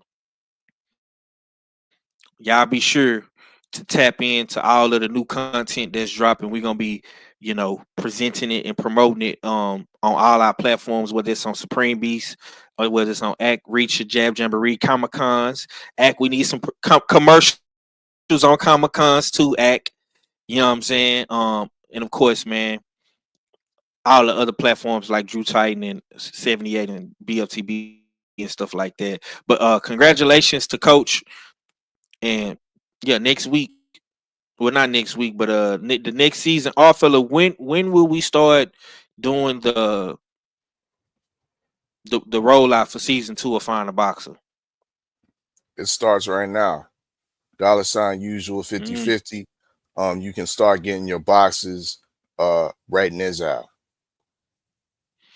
$10. $10 is all it costs. $10 is all it costs. Let's try to get all 54 boxes sold.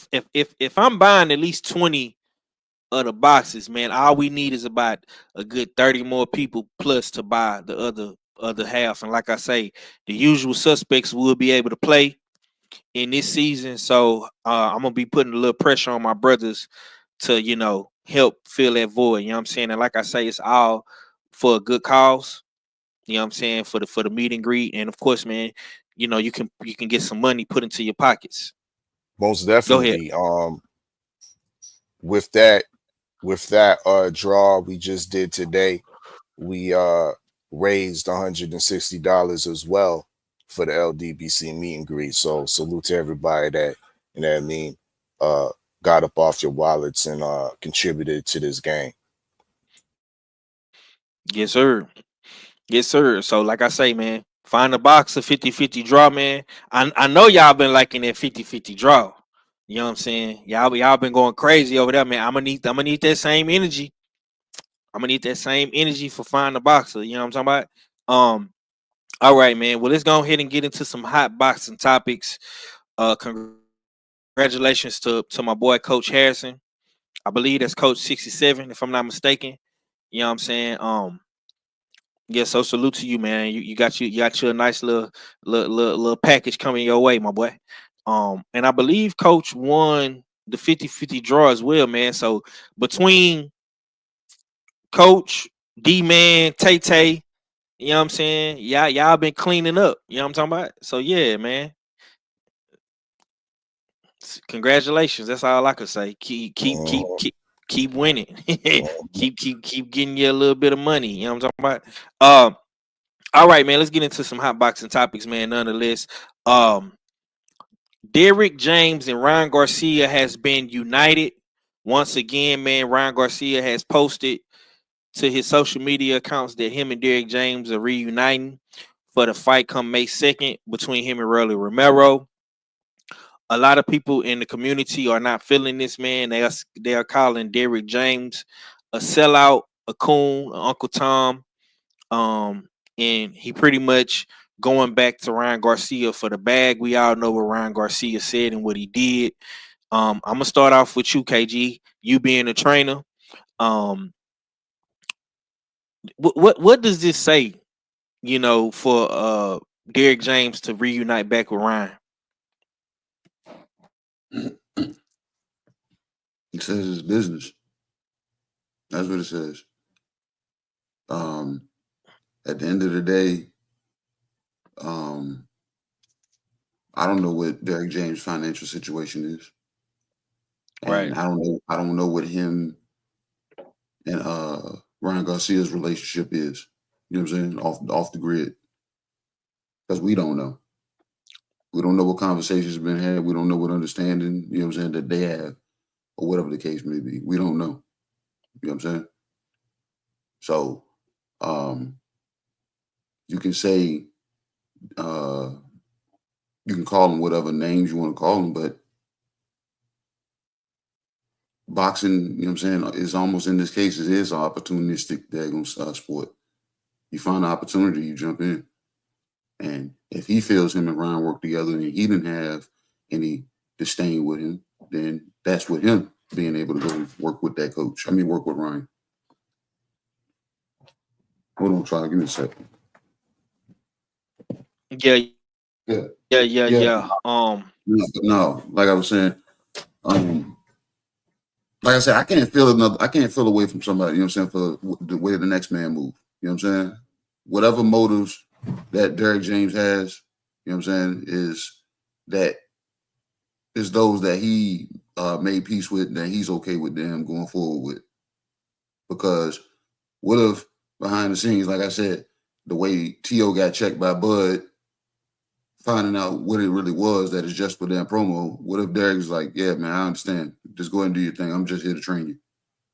You know what I'm saying? So, like I said, you can feel how you want to feel. But I don't really feel a way about it. You know what I'm saying? I'm looking at it as Derrick didn't have a problem with whatever went on. And Ryan had whatever conversation with him to rekindle whatever it was. So that's on them. Now, when we make it to the ring, does it translate there?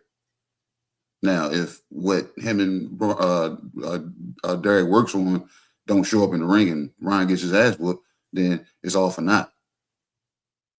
You gonna, you know what I'm saying, beat Derrick up the same, or you just gonna say he fell off as a trainer? Because he kind of has before the Ryan fight. You know what I'm saying? And before what Ryan said, you know what I'm saying? He was the damn trainer of the year, and then all of a sudden we start seeing Frank Martin fall off. We start seeing fighters fall off. You know what I'm saying?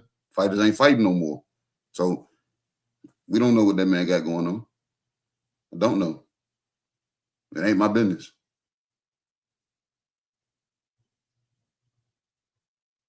Okay. Eck, I'm gonna slide over to you, man. Is you cool with Derrick James reuniting with Ryan Garcia for the second time? How you feel about that? I'm gonna keep it a stack, bro. That's on him. I don't know how to feel about it.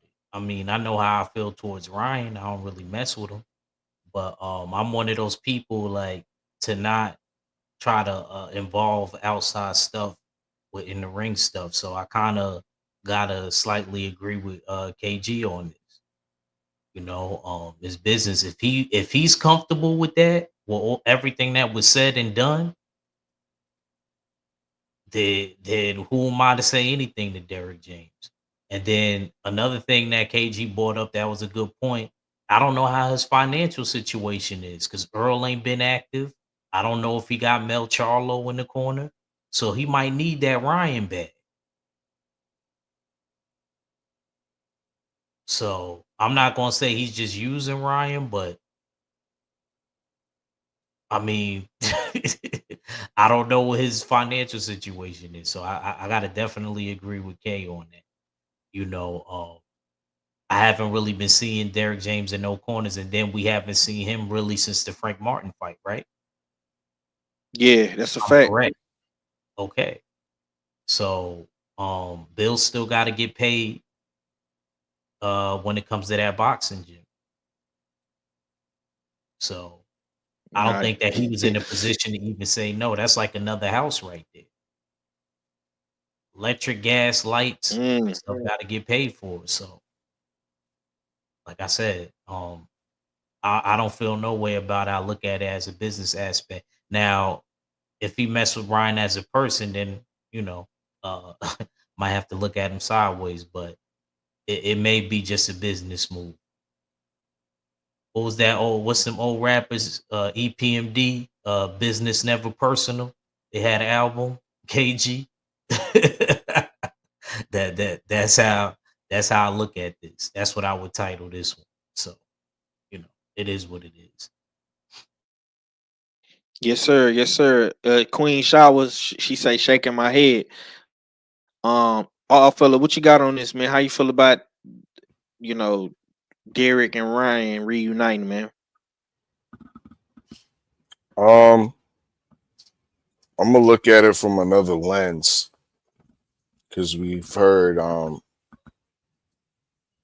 course, the take of Derek James just doing it for the business sake of things in that aspect. However, from the Ryan Garcia aspect, he could have easily chose a trainer like Joe Goosen to comb his hair in the between rounds. A guy that he's been with before. You could have easily reunited with Joe Goosen. You could have easily reunited and went back to the Canelo's gym. What's his? I'm forgetting his trainer's name. Reynoso, but he did and he left. Eddie Reynoso. So,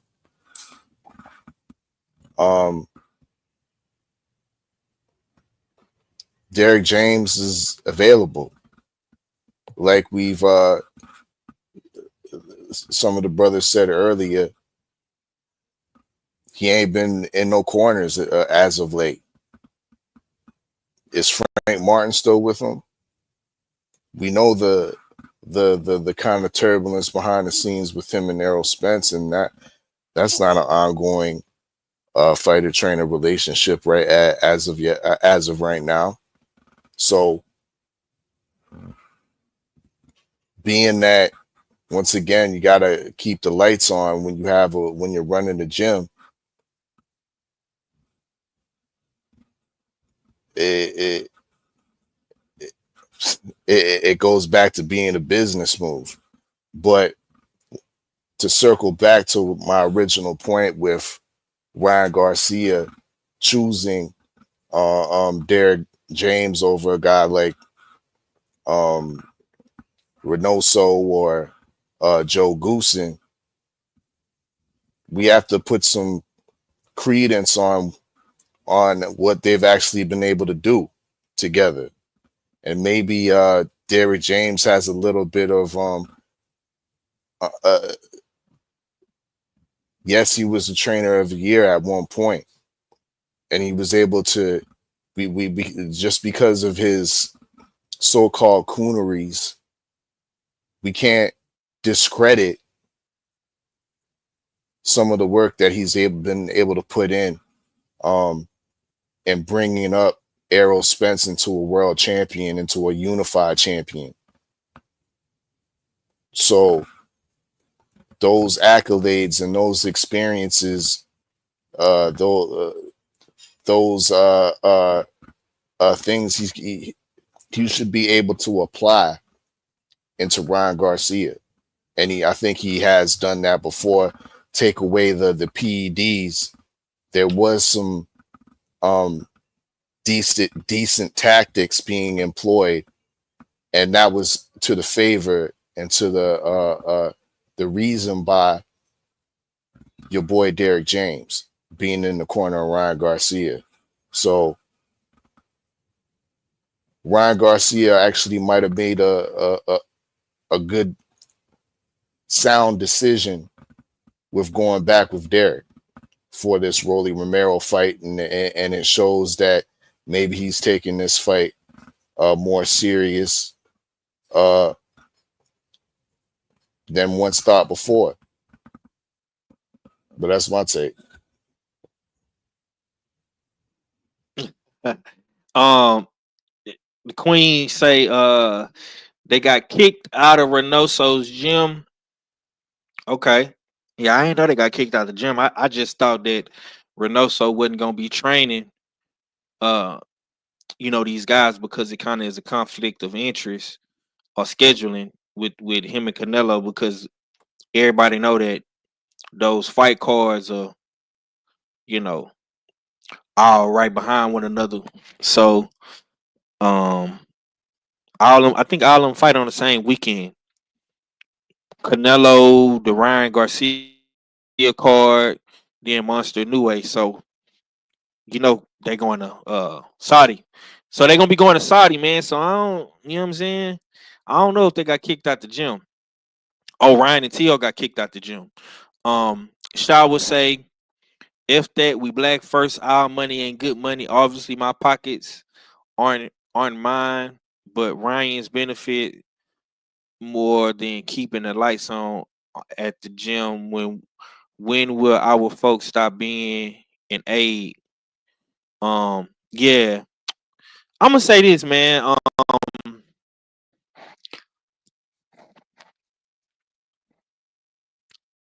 I think that honestly, like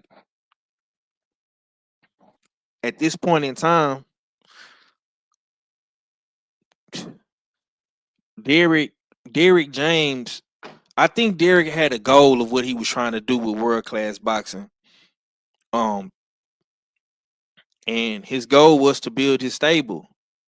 Now, in the process of building his stable, he had a situation with EJ, and that situation was behind money. I feel like their relationship was really tested for real, and it got destroyed because of you know money and people being felt like they being owed certain things. And that kind of put a damper in the Frank Martin relationship with Derek, because now Frank Martin he has to pick a side. Are you going to pick the side of your promoter, who basically put you in position to be where you at, or are you going to pick the side of your trainer, who has trained you to be in a position where you at? And it seemed like Frank made his choice, because I have not seen Frank back at the gym training with Derek. I've seen Frank training in Miami, you know what I'm saying, at David Benavidez's gym and stuff like that. So I think that pretty much is telling us without telling us.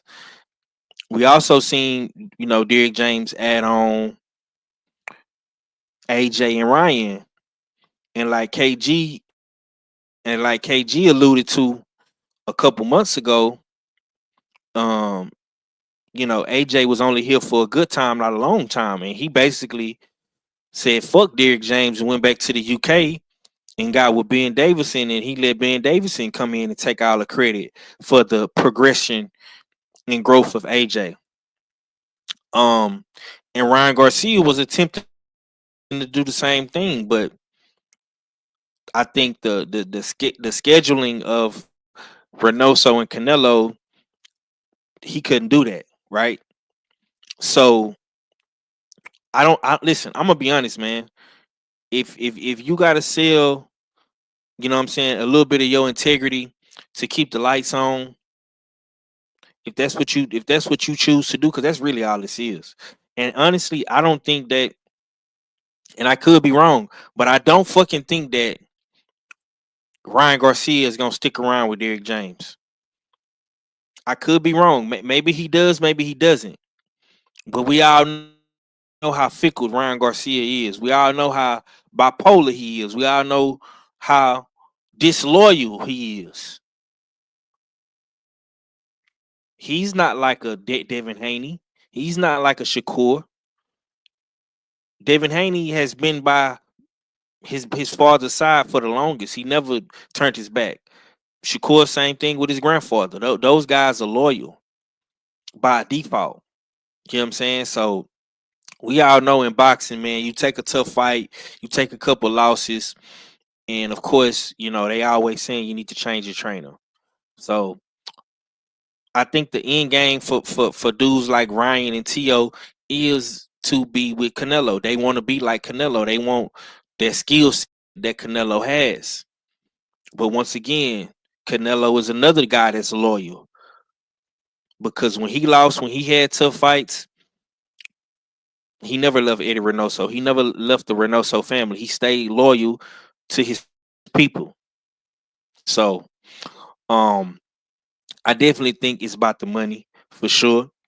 I definitely don't rock with Derrick James. I'm gonna be honest with you. I haven't rocked with Derrick James ever since he sued Earl, and I was already questioning Derrick James's movements when he brought in Anthony Joshua and Ryan Garcia. Those were major red flags to me. And if Derrick James is really like that for real, all these fighters that's on the come up in the Dallas area, in the Texas area, you can go find you somebody else to build up and work with. I'm just saying. Yeah, it don't. I don't know, man. It don't really hit the same for me. That's just my little 2 cents on it. But we gonna see what happens. One last video before we get up out of here. We're gonna get into some usual suspect reacts, man. This is what Chance Crawford had to say about Manny Pacquiao. Let's get it. And it's so many more. Like you got Sweet Pea, you got so many other fighters. But you don't put Manny up there. That's surprising to me, honestly. It's a reason why he's not up there. But you why? should know that reason. I want to hear from you. We talking about this. Thank you. Know from you. Thank you. Come on, man. It's your interview. Man, Manny's a generational talented fighter. Like he's accomplished what no other fighter is ever going to accomplish. Yeah. Again, but I don't feel like, he did it on his own. That's me personally, because for the simple fact, when Floyd made it a point for him to do the blood test, he didn't want to do the blood test. But then when he did do the blood test, he haven't got a knockout since. Godly, man, that shit breaks my heart, dude. But he was aging though. Listen, one thing for certain, two things for sure. Fact. What's the last thing that leave you? Is the power. Right. You may lose speed, you may lose athleticism, but that power gonna still be there. Look at George Foreman. Right. That's the last thing I was. Godly, man, that shit breaks my heart, dude. But he was.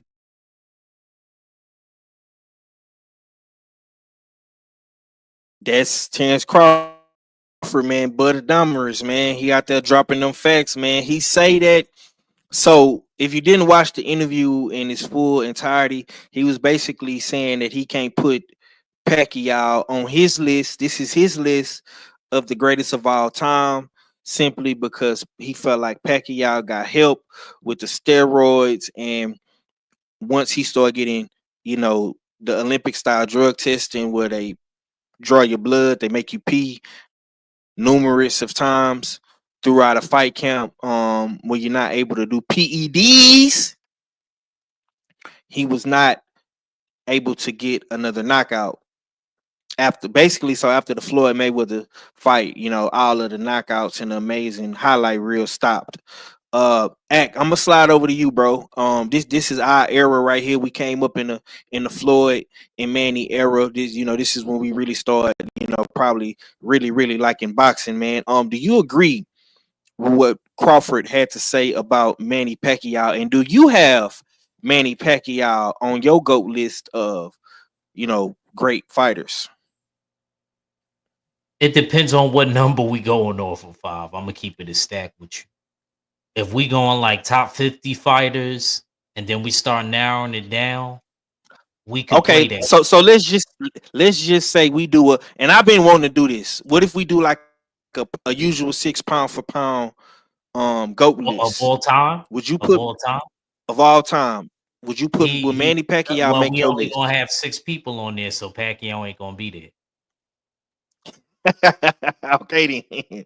Like I said, That, it that that depends on. tells me what I need to know. I'm being very honest. It depends on what number we going with.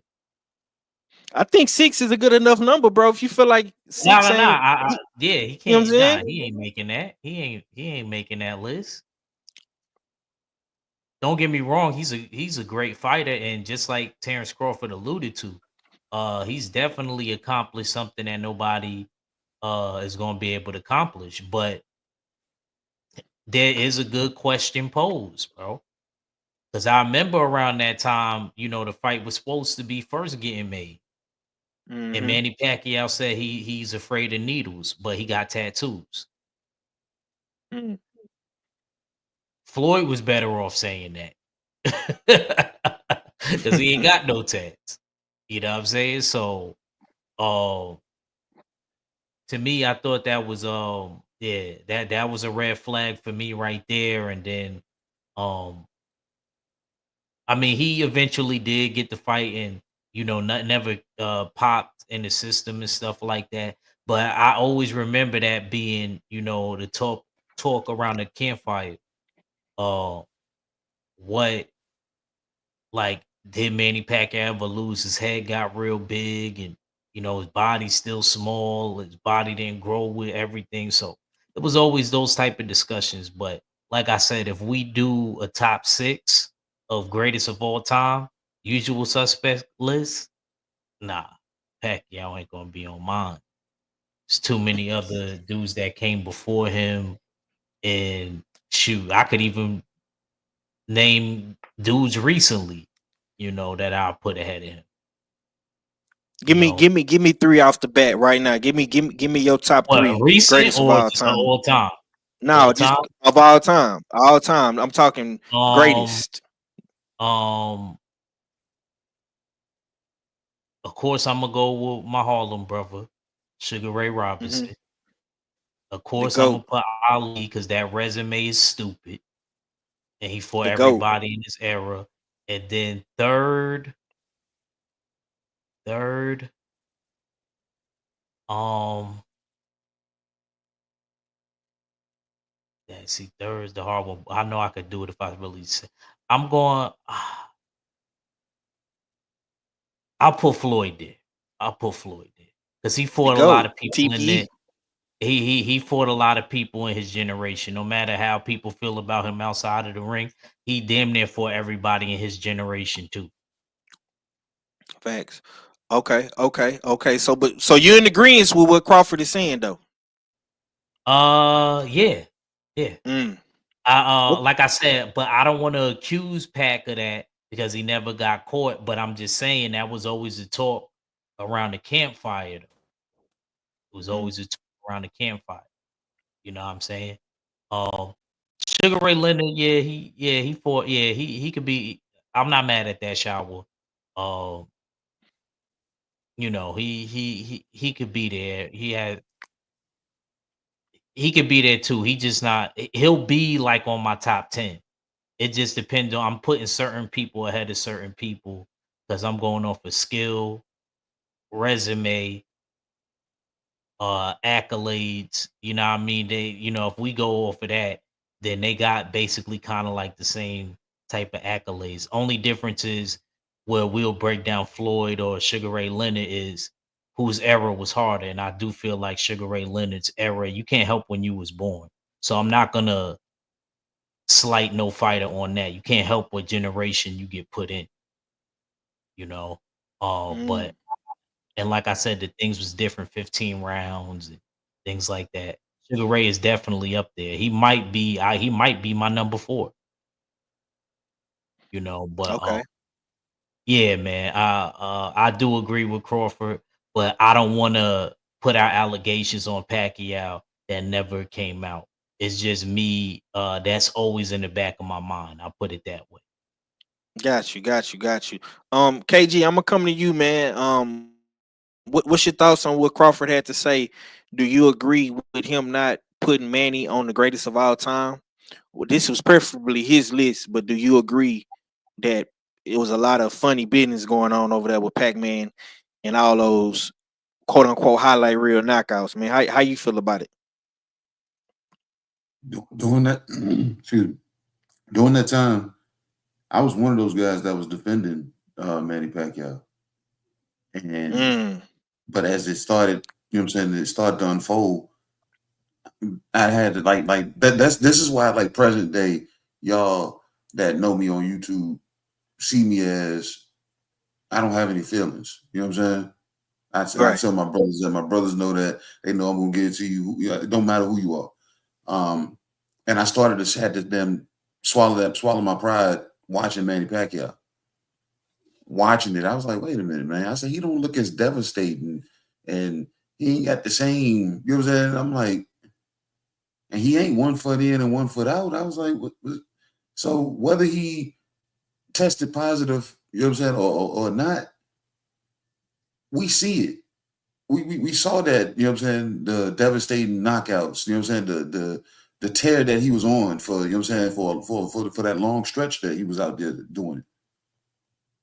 You know what I'm saying? Tackling weight classes on top of weight classes. Everybody was like, no, because he got too heavy. No, he still stayed at a certain where he stayed at 40. So, and then all of a sudden the knockout stopped. So when that shit happened, it raised my, you know what I'm saying, it raised my eyebrows up and said, bro, maybe Manny ain't what I thought he was. You know what I'm saying? And then when he avoided testing, you know what I'm saying, when the Floyd situation came, I was like, it's just like it just raised a lot of red flags, man. You know what I'm saying? So I chose to look at what it was and threw my damn fandom to the side. And I started them holding everybody to that standard. So I said, if I'm able to hold somebody that I'm a fan of to the standard, and you already know how we rock when it's somebody that you're not a fan of, I need to hold everybody to the same damn standard. Ain't nobody gonna get away. If you win, you get your flowers. You lose, and depending on how you lost, you're gonna get dragged. And Manny Pacquiao, on the back end of his career, I was not impressed based off of the decline. The calves got bigger, the head got bigger, but it seemed like damn the knockout stopped. So I feel what damn Bud is saying. You can't put them because like anybody else, we're gonna point out the asterisk. That's why we have, you know what I'm saying, the boxing dirty. To make people remember that this guy may have did this, that, and the third, but that nigga was dirty during this time. So Manny Pacquiao don't get no exemption. Simple as that. All right. Also, I saved you for last, man. I know Bud is your guy, and he was dropping a lot of quote unquote gems. Some people might say he was hating on Pacquiao. He was hating on EJ. We spoke on that EJ situation on Friday. But how you feel about the Pac-Man situation? And I'm gonna come back to UKG and get your top 3 goats. And yeah, man, what's your thoughts, man? And give me your top 3 greatest of all time. Who would you put on your usual suspect 6 GOAT list? Give me your top 3. Ali, Sam Langford, and Sugar Ray Robinson. Okay, that's solid. That's solid. Now, I don't have a problem with what Bud said, and it's not like it's something that we haven't heard before. Of course, Floyd Mayweather himself alluded to this. It just resurfaces questions, I think, with regards to Pacquiao, because, of course, with mainstream boxing media, though, they tend to gloss over these facts. They tend to sweep the dirt under the rug with regards to Pacquiao's whole career and want to give the flowers without showing the earth and the dirt where it came from. Though he hasn't been officially popped for anything, there is no paperwork. There's always been those suspicions, and those are accurate observations. When you see a fighter go up through the weight classes, we see a fighter's physical dimensions morph into something gargantuan. You see the size of the man's head as he start moving up in the weight classes. We see the man being able to take different type of or extraordinary amount of punches, throw extraordinary amount of punches, all through those weight classes with ease. Now that could be definitely a remarkable thing, but as soon as we introduce, or the introduction of course, Olympic style testing, VADA, whatever you want to call it, was introduced into the Pacquiao realm, all that shit kind of stopped. So this is based off of a catalog, a long track of history. With Pacquiao has a long career, a lot of fights that we can draw this assessment off of.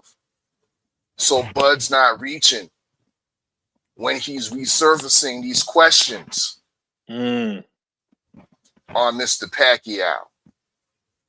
You know, dig? So yeah, I'll land the plane on that. Ain't nothing wrong with Bud. Yeah, KG, give me your top 3 GOATs, man. Who would you put on your usual suspect 6 GOAT list, man? Give me your top 3. The top 3 or 3 on that's on the 6? Yeah, however you want to do it. Top 3 or just 3 that's on, you know what I'm saying? I just off the bat, like, just give me 3 names you would put or you would consider putting. Sugar Ray Robinson, Lennox Lewis. Okay. I like that. And Salvador Sanchez. Damn, KG got a damn good list, man. Yeah, Sugar Ray, Salvador, and Lennox the Lion. Sheesh. I'm gonna say this, man. For me, I think Bud got a little bit of sour grapes in him. Because he didn't ever get that fight, and we all know Pacquiao ducked the shit out of him, and Top Rank didn't get that fight for him. So he can feel how he want to feel. I'm not mad at that. Look, man, Pacquiao never got caught. You know what I'm saying? So kudos to Pacquiao if he was on the juice. You know what I'm saying? He definitely knew how to duck and dodge them drug tests, though. And he didn't get caught in the Floyd Mayweather fight because I know Floyd was not going in that ring without a drug test, so he knew he had to be clean. So salute to Floyd for that, because Floyd did, I think, put a real emphasis, and it kind of trickled down to these fighters of today. We're now seeing all these big fights having drug tests on them. So salute to Floyd for that, because he was one of the original trendsetters for the VADA, USADA, Olympic style drug testing that we see. But yeah, man, it's always a dark cloud looming over Pacquiao with that, man, because when I really got into boxing as a teenager, I was always seeing and hearing about this guy, and going back on YouTube watching them crazy highlights, man, he was just destroying everybody, bro. And a lot of people felt like he could do Floyd like that. And you know, Floyd was like, "Look, man, I fight him, dog, but you gotta give me a little bit of blood. You gotta go piss in this cup for me." And Floyd Mayweather stood on his square. He did not He did not buy into or let anybody trick him out of his position. He stood firm on that drug testing, and I think that trickled down to the fighters that came after him that fought Pacquiao. They was on that same type of time. Like, look, man, you gotta take this drug testing. Um, and we see it now. Like, I'm not mad at Crawford simply because I think Crawford really got it out the mud, and he really did it the right way. Like, Crawford has been um a boxer who has been drug tested in multiple fights, especially at 147 and 140. He has not been associated with any type of scandals or PED claims. Like, I got to give B&B boxing credit. Like, they definitely got theirs off of hard work. You know what I'm saying? And working in the Colorado Springs gym, running up them hills and the mountains and all type of shit. But Bud, I'm not gonna lie, man. Bud is a real throwback fighter. So I didn't see Bud do some crazy ass training, and I gotta respect that. I truly and honestly gotta respect how Bud got it out the mud for real, for real. And honestly, shit, I'm not mad that he feel that way. A lot of people feel that way about Pacquiao.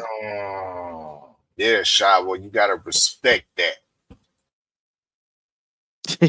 Yeah, you gotta. I know a lot of people don't like Crawford, are not the biggest Terence Crawford fans, man. But the one thing I will say about Crawford, you might don't like his attitude, you might don't like what some of the shit he be saying, but you cannot deny that man's skills. You can't deny it, man. He's a real throwback fighter, man. He lives a fighter's lifestyle, and that's it. And this is why Crawford is damn near 40 years old and on the level that he's on. Um, yeah, he finna attempt. Like, I'm gonna be real. Crawford is really on some Manny Pacquiao type shit. Yeah, like Crawford started at 35 and he's made his way up to 68. So that's 35, 40, 47, 54. He gonna jump 60 and move up to 168. Man, that's 6 weight classes. That's 6 weight classes. You know what I'm saying? That's like it's like a 30 plus pound difference from when he started. So I mean, hey man, they love to say, "Oh man, Pacquiao jumped up 8 weight classes and Crawford did 6." What you want me to tell you? You know what I'm saying? I mean, and that's potentially 3 damn undisputeds. 3 damn undisputeds, bro. That's another thing. The man is, you know what I'm saying? He possibly gonna have 3 undisputed titles, man. Who Pacquiao didn't do that? I don't think Pacquiao was ever undisputed. Floyd too. Roy Jones shined some light on that damn whole Manny Pacquiao situation. He said they was like 8 weight classes. He was like, yeah, but he was going from 14 to damn 18, 18 to damn 22, 22 to 26. You know what I'm saying? He was like, he said, yeah, I got to look at it through that lens. He said they want big jumps. Exactly. He worked his way up. You know what I'm saying? So exactly, bro. So Crawford, and I'm glad KG highlighted that, because we got to think, bro. Crawford is going from 54 to 68. So that's a 14-pound jump versus Pacquiao doing a 4 to 5-pound jump. It's a big difference. It's a big difference, man. You know what I'm saying? And I got to give even Charlo credit, because he tried to do it and he was not successful. We clearly seen the difference in power and weight and punch resistance. It was clear. Like, so this is a real big gamble. This is like pound for pound legacy, real throwback, Sugar Ray Robinson, Henry Armstrong, Sam Langford, Archie Moore type shit right here. Crawford is doing that, and I got to give him his card, man. But look though, on that note, man, we're gonna get up out of here. I had to come on a little bit early because I got some activities to get 2 today. But before we get up out of here, let me pull this up real quick. We're gonna get into one last hot boxing topic. Let's see. Next week we got the fight card for next week. The US6 fight card for next week. These are the pick'ems. We got Joe Joyce versus Herkovich. We got Janabek. How you say this? How you say this dude's name, all fella? Namasenge. Yeah, that's a terrible fight poster. Namasenge. We got Torres versus Guido Villanillo. We got Timzu versus Spencer. So we have 4 fight pick'ems, and your picks are due by Friday, April 4th, before the Beltway. When the Beltway starts, man, the pick'ems will be finalized. I am gonna try to text Drew Titan, and I'm gonna try to hit up Mr. Mont so they can get their picks in. And hopefully we can get Big Joe. Hopefully he can take the homie Stay True spot. You know what I'm saying? And we can add Big Joe into the group chat. Real quick, KG, give me your thoughts on next week's fights. How you feel about the Joe Joyce? We got some heavyweight fights on here. We got the return of Janabek, and we got Timzu and Spencer. Man, how you feel about next week fights? We're gonna see a shift in these damn rankings. You ain't gonna have no choice because it's questionable fights up here. Richard Torres, Villanello. You don't know what you're gonna get with this because Villanello, in my opinion, is seasoned because of somebody like a Johnny Rice that he fought. He knows to move around, you know what I'm saying, keep his head off the line. And he's looked better, you know what I'm saying, in his latest fights. And he's a better boxer. But Rocky, he's gonna damn come to damn maul and brawl. You know what I'm saying? So how does this damn pan out? Timzu, did he bite off too much to get you coming back damn to get at Spencer? You don't know. Did the Juggernaut find his helmet? Because Hergovich has a damn mean one too that we know he can throw at a consistent daggone rate, like he was landing on Daniel Dubois before the tide changed in that fight.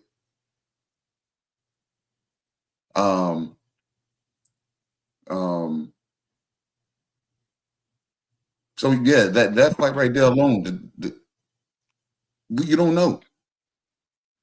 Does the Juggernaut stop damn Hergovich? Does Hergovich outlast him and beat him on the cards, or does he stop him somewhere in between? So like I said, this is a complete toss up. And the co-main, I don't know who those dudes is. Y'all gonna have to say the names or show me who they are for me to recognize them. But other than that, that's Janabek, KG. Oh, Janabek. okay, yeah. Oh, and he fighting an undefeated fighter. Unknown undefeated fighter. Yeah, we like I said, we got to put our ears in the street, man. We're gonna find out because, like you said, everybody's gonna be held to task to damn do some soft digging to actually find out because this dude might be what you call him, a banana skin. It's not even, bro. Like you don't know. It's just a skin. Hey, damn. He might be in a climate with a damn variant. Don't damn, you know what I'm saying? Can't harm him. So who knows? It's a hometown fight, bro. Hey, First man. fight back in Kazakhstan. Yeah, Janabek is actually going back to Kazakhstan, man. So this is gonna be interesting. Yeah. Triple G never got to go back to Kazakhstan. Yeah. So, but that's how I feel about this damn up and coming cards or however this shit spin. But I know the usual suspect fight pool. Yeah, it's gonna be upside down next week. So if you minus 12 points or if you're in 10th place with 2 losses, you might then find a boost.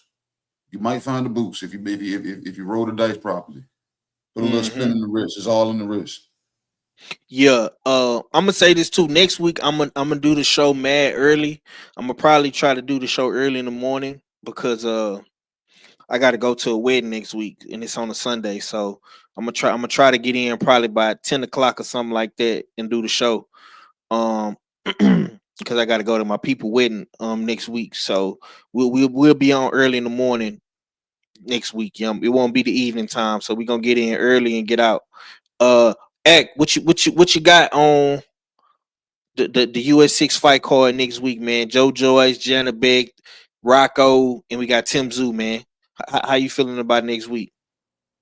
About to do my research in a little bit, man. I'm about to watch everybody last fight, if I could find it, and yeah, man, cause yeah, I agree with K on this one. That leaderboard gonna change. I could promise you that. If I can't promise you nothing else, that You coming leaderboard for that? You coming gonna for all fella spot, huh? You know what I'm saying? Look, I'm not saying I'm going to even be right. I'm just saying it's going to be this one. I know certain fights, people that we pick it's going to go another way. At least one of them, maybe Yeah. even two. You know why? You want to know why? I can tell you why right now. Cause some niggas is gonna pick Joe Joyce, or some niggas is gonna pick Herkovich. Exactly. That one right there Yeah. scares me the most. I can tell you that right now. That's why. That one right there. Everybody else, and you know what? I'm not even gonna say just that one. Tim Zoo and Joey Spencer scares me too. You think people is gonna actually pick Spencer? Look, man. Tim Zoo's my guy, but it been back to back losses, and I don't know if he's the same after that Bakrang Maktaliev joint. So I don't know. I don't know. You might actually Joey Spencer might have more in the tank because of them last two fights, and then the Richard Torres joint and Guido that might actually be. I mean, I favor Richard Torres, but I don't know. I gotta watch Guido's last couple fights. And it's crazy because I remember we talked about this would be a good fight, and man, they be listening to the Ack and I show for real, man. Let me find out. Y'all be listening to the Ack and I show. Man, Oh, I be so telling people that's the best weekend show, man. I be telling people that. Yeah. you know what I'm saying? So yeah, so like KG said, we could end up picking Richard Torres. That joint could go left. So yeah, only one I'm not concerned about is probably Janabek. And we don't know what can happen in that because we could get. I mean, I'm very comfortable with Janabek, but him fighting at home, some fighters don't do well at home. You know that.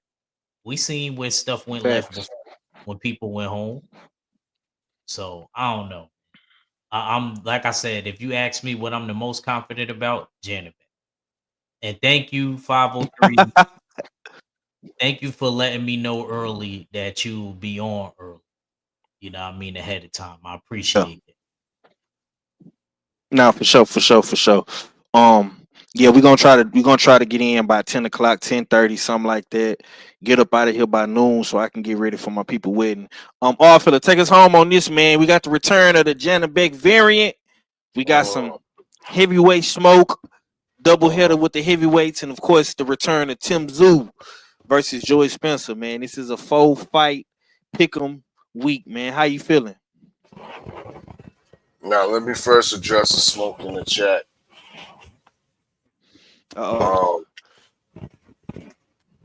I employ everybody that's listening, everybody that's up in the chat, everybody that's on the panel to, yes, indeed, go over to the Queen Shawa's channel to check out that video, get some education on Nasi, whatever his name is, Nagana Nisi Sangi, whatever. Because she did do a definitely a dope breakdown on that dude. Indeed, but because he's part of your script, Shawa, doesn't mean that he's not nondescript. And he's a nondescript opponent. Yes, he might be known to you, Shawa, but he's unknown to the greater boxing world because even the Ford correspondent who takes pride in to try to pronounce our African cousins' names. I can't even pronounce this with regularity. I'm gonna try it again. The Miss Zangi. See, terrible. You know what I mean, nondescript. And he fits in another case of what has he done to deserve a unified championship? Absolutely nothing. At least I can pronounce Jin Sasaki because he fits in that same category. What has he done? Absolutely nothing. With this fight card, I'm very much confident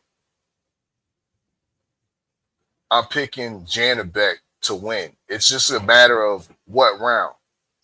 It's going to be my very hard thoughts when it comes to this to that fight. Same with Joe Joyce and Hergovich. I think Joe Joyce has been done dirty with this replacement. He was originally supposed to fight Dillian White in this fight. Of course, Dillian White had a freak accident to his hand. Then in comes the already trained up Philip Hergovich, who's in hindsight looked the best against Danny Dubois as of late. Because we got to remember the shellacking Dubois was putting on him. He still never went down. Hergovich has one of the best chins in the business in the heavyweight division.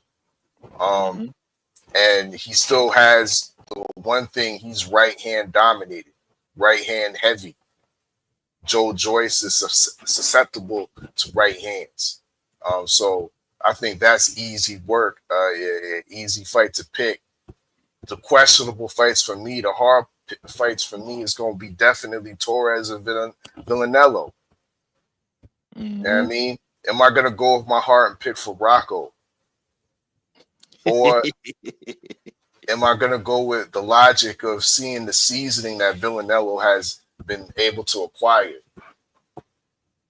I think he drew with F.A. Ajaba, a power puncher, dangerous opponent.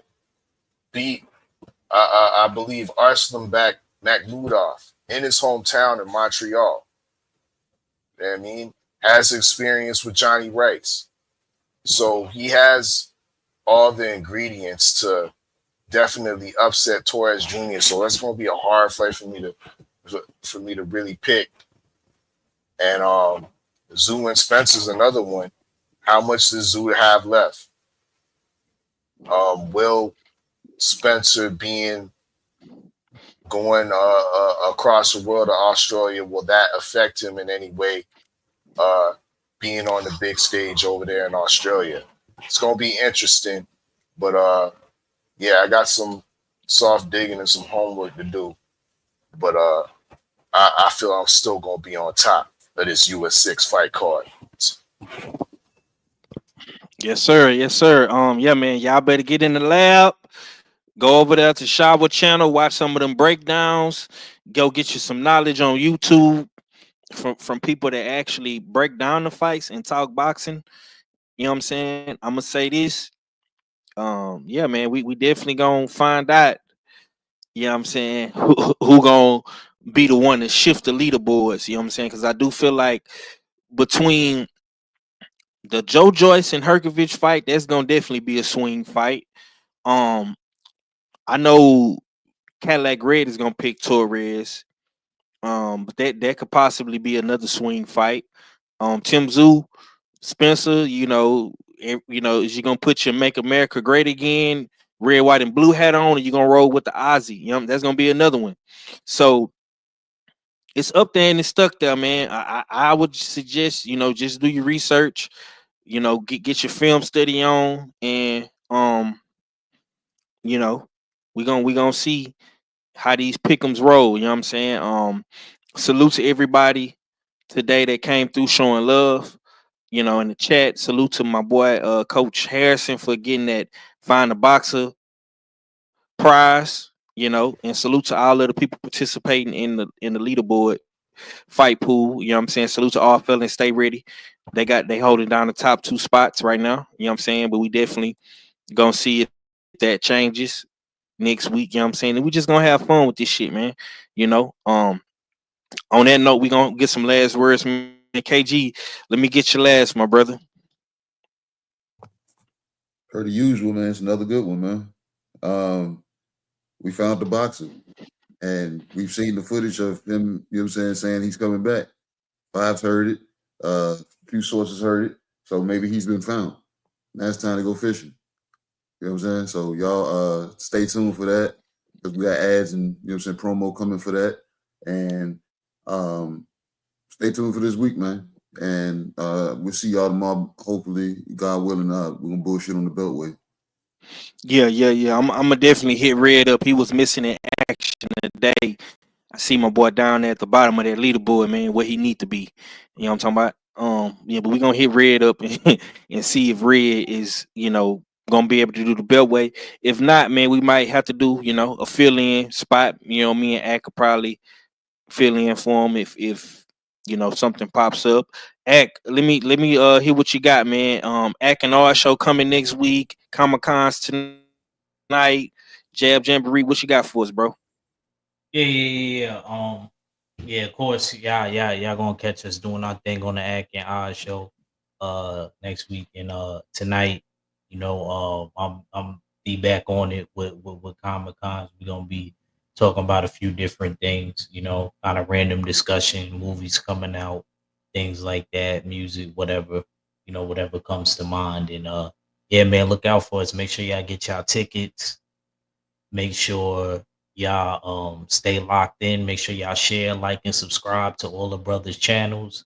And yeah, man, shout out to the mighty LDBC, man, and the full Berserker clan and the usual suspects. Make sure y'all shop usualsuspect6.com because you fit the description. Yes, sir, man. Y'all did a good job. Great video last week with the Rocky Five. You know what I'm saying? That was dope. That was real dope, man. You and KG, y'all got to keep that thing going with them breakdowns, man. Yeah, y'all had me rolling. KG was definitely in his bag last week on that one. All fella, go and close us out, bro.